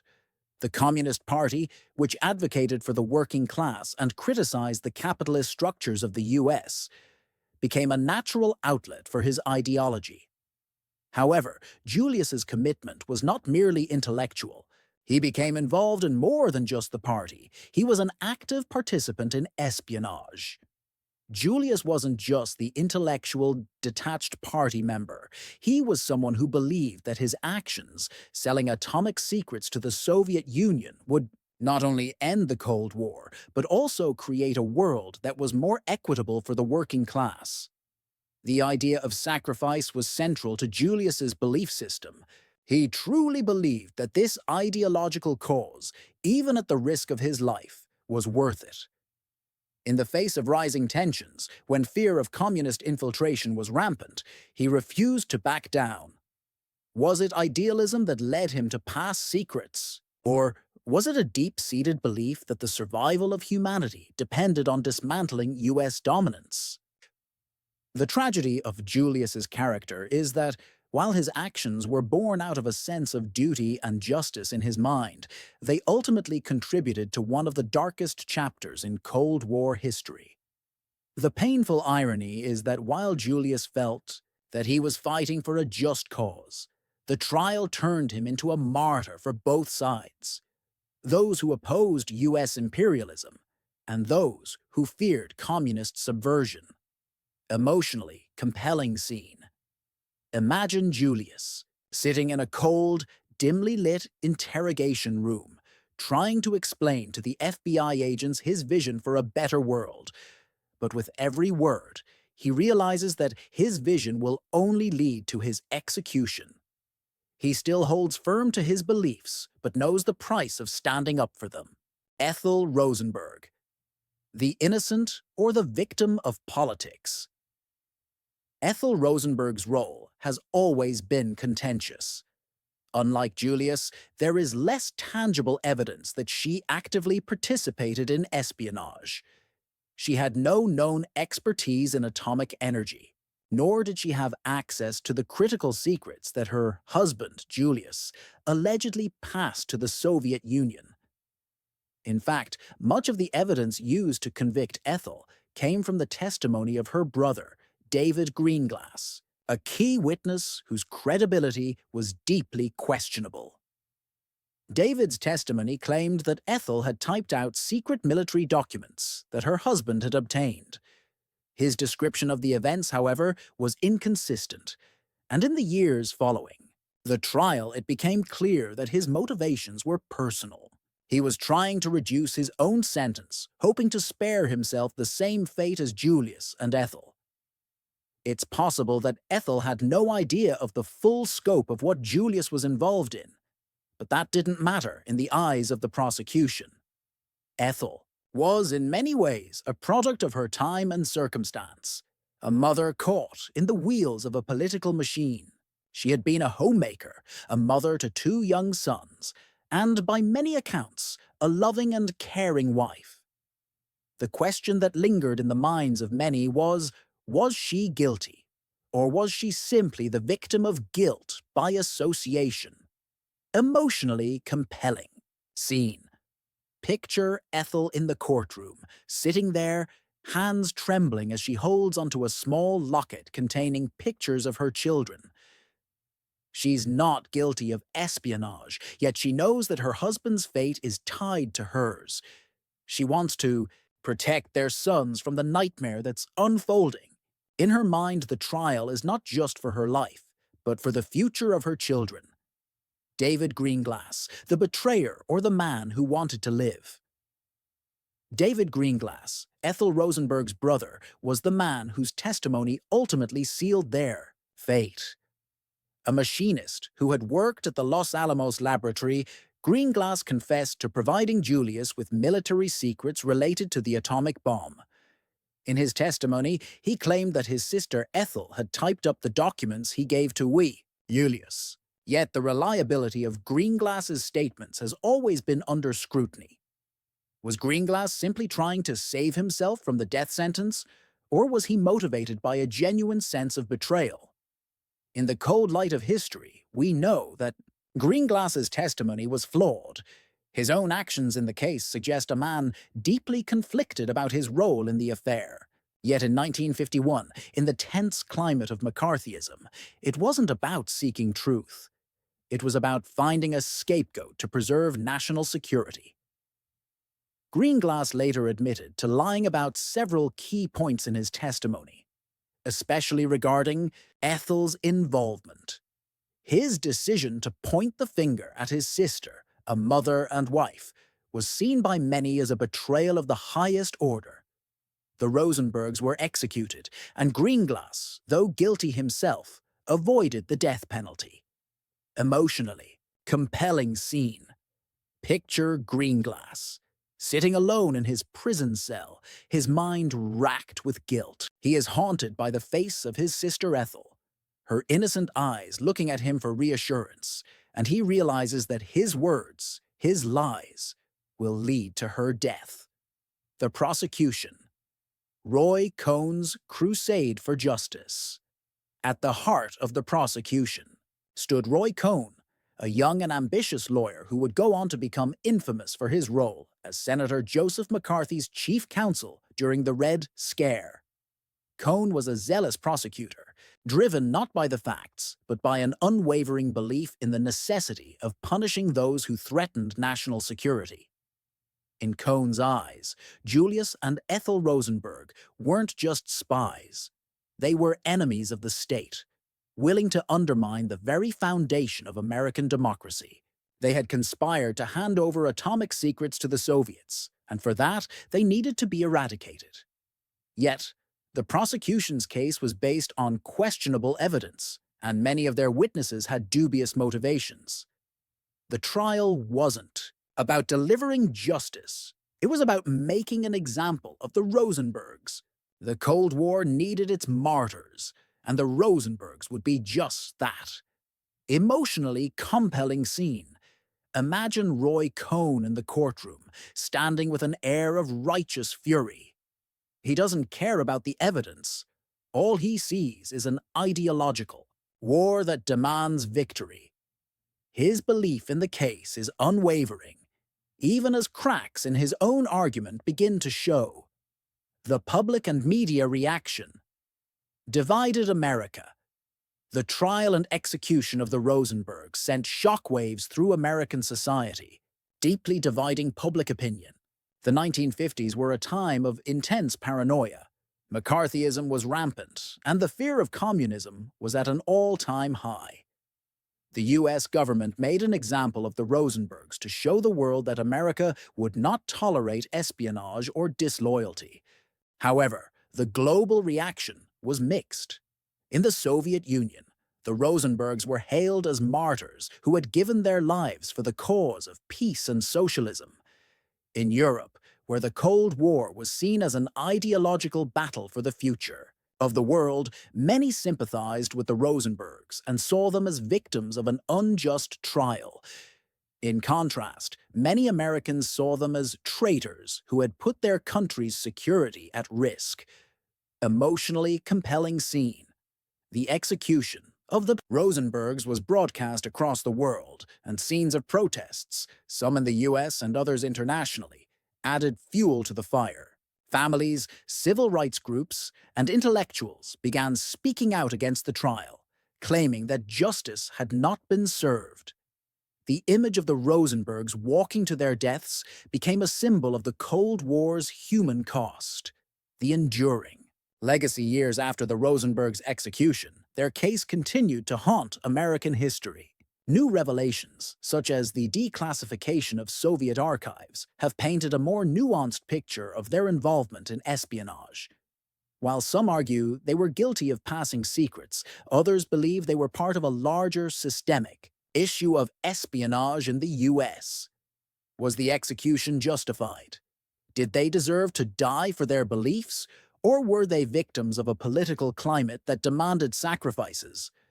The Rosenbergs' legacy, ultimately, is not just about their guilt or innocence, but about the lengths to which fear and suspicion can push a nation.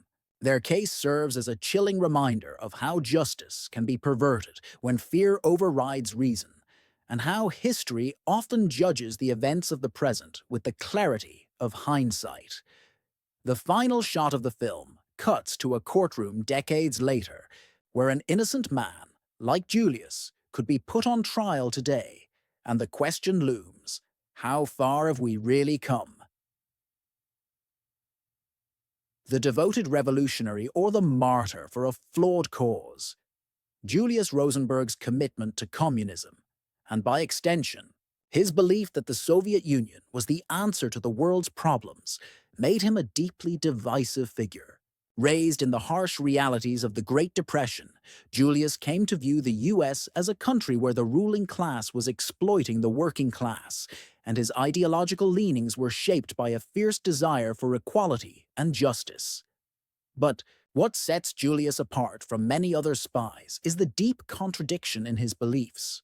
On one hand, he was a devoted revolutionary, fully committed to a cause that he saw as righteous, a cause he believed was necessary to avert nuclear war and create a more just world. On the other hand, his actions, specifically stealing atomic secrets from the US government and sharing them with a foreign power, had potentially catastrophic consequences for the very world he sought to protect. Picture Julius in a flashback, speaking passionately to a small group of fellow communists in a dingy apartment. He's a charismatic speaker, emphasizing the need to fight capitalist imperialism and describing his vision of a new world. His comrades listen in awe. The atmosphere is electric, and Julius's eyes burn with conviction. But then, in a moment of introspection, his face falters, as if he's already sensing the weight of the choices he's making. A subtle glance toward a family photo of his wife and children might reveal the personal stakes. He knows the path he's on could destroy everything he loves. The tragedy here is that Julius was not some cold-blooded traitor out for personal gain. He was a man who truly believed in the righteousness of his actions. In his mind, giving the Soviets the bomb was an act of solidarity with oppressed people everywhere, an attempt to level the playing field and stop the US from monopolizing nuclear weapons.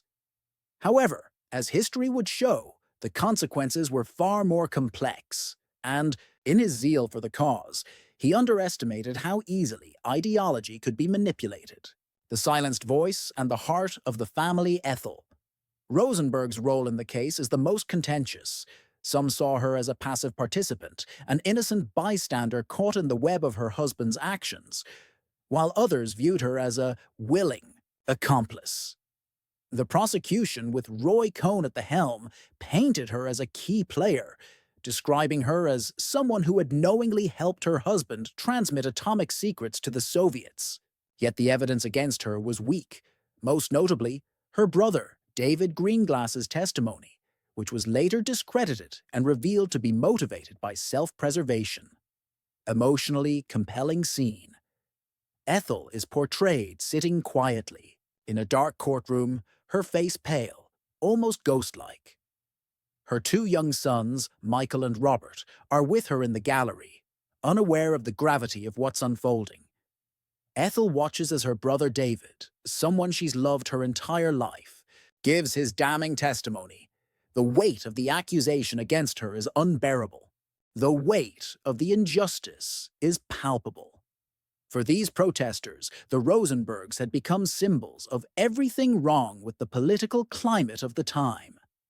The legacy, the price of ideology, justice, and sacrifice, decades after the Rosenbergs' execution, new revelations about the case continue to stir debate. Declassified Soviet documents have confirmed that Julius did indeed pass secrets to the Soviets, though the role Ethel played remains uncertain. Some argue that they were victims of a political agenda, sacrificed to the anti-communist fervor of the time. Others claim that they were guilty of espionage and paid the ultimate price for their betrayal.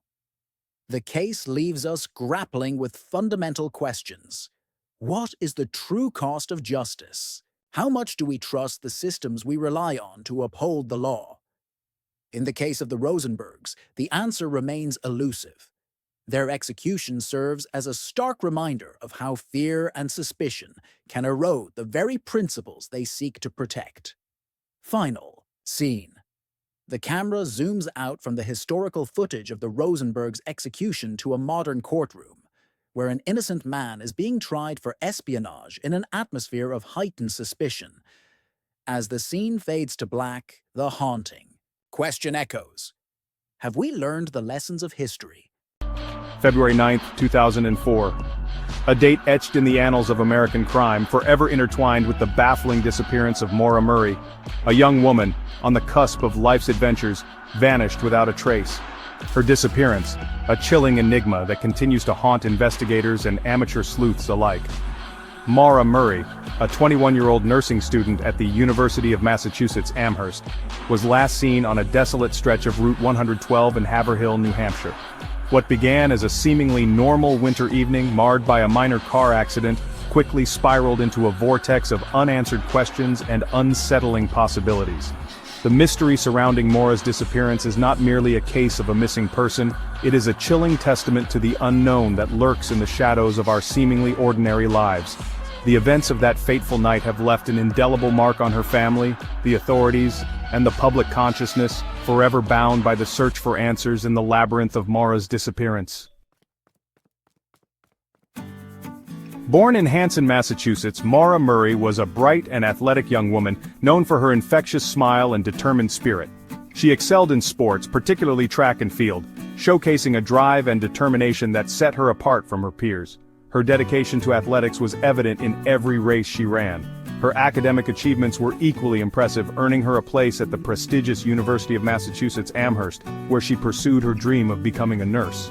Maura's commitment to her studies was unwavering. Behind her infectious smile and outward success, Maura grappled with personal demons. She often found herself battling inner turmoil that few knew about. The pressure of her studies, coupled with a recent DUI incident and a strained relationship with her father, weighed heavily on her young shoulders. These challenges began to take a toll on her mental well-being. These internal struggles, while not uncommon for someone her age, became crucial points of interest in the aftermath of her disappearance. Her friends and family were left to piece together the puzzle of her life. Days before she vanished, Maura's life took a series of perplexing turns. She seemed to be preparing for something, though no one knew exactly what. She was involved in a minor car accident, damaging her father's car. This incident added to the mounting stress she was already under. The same day, she inexplicably emailed her professors, informing them of a family emergency that would require her absence from classes.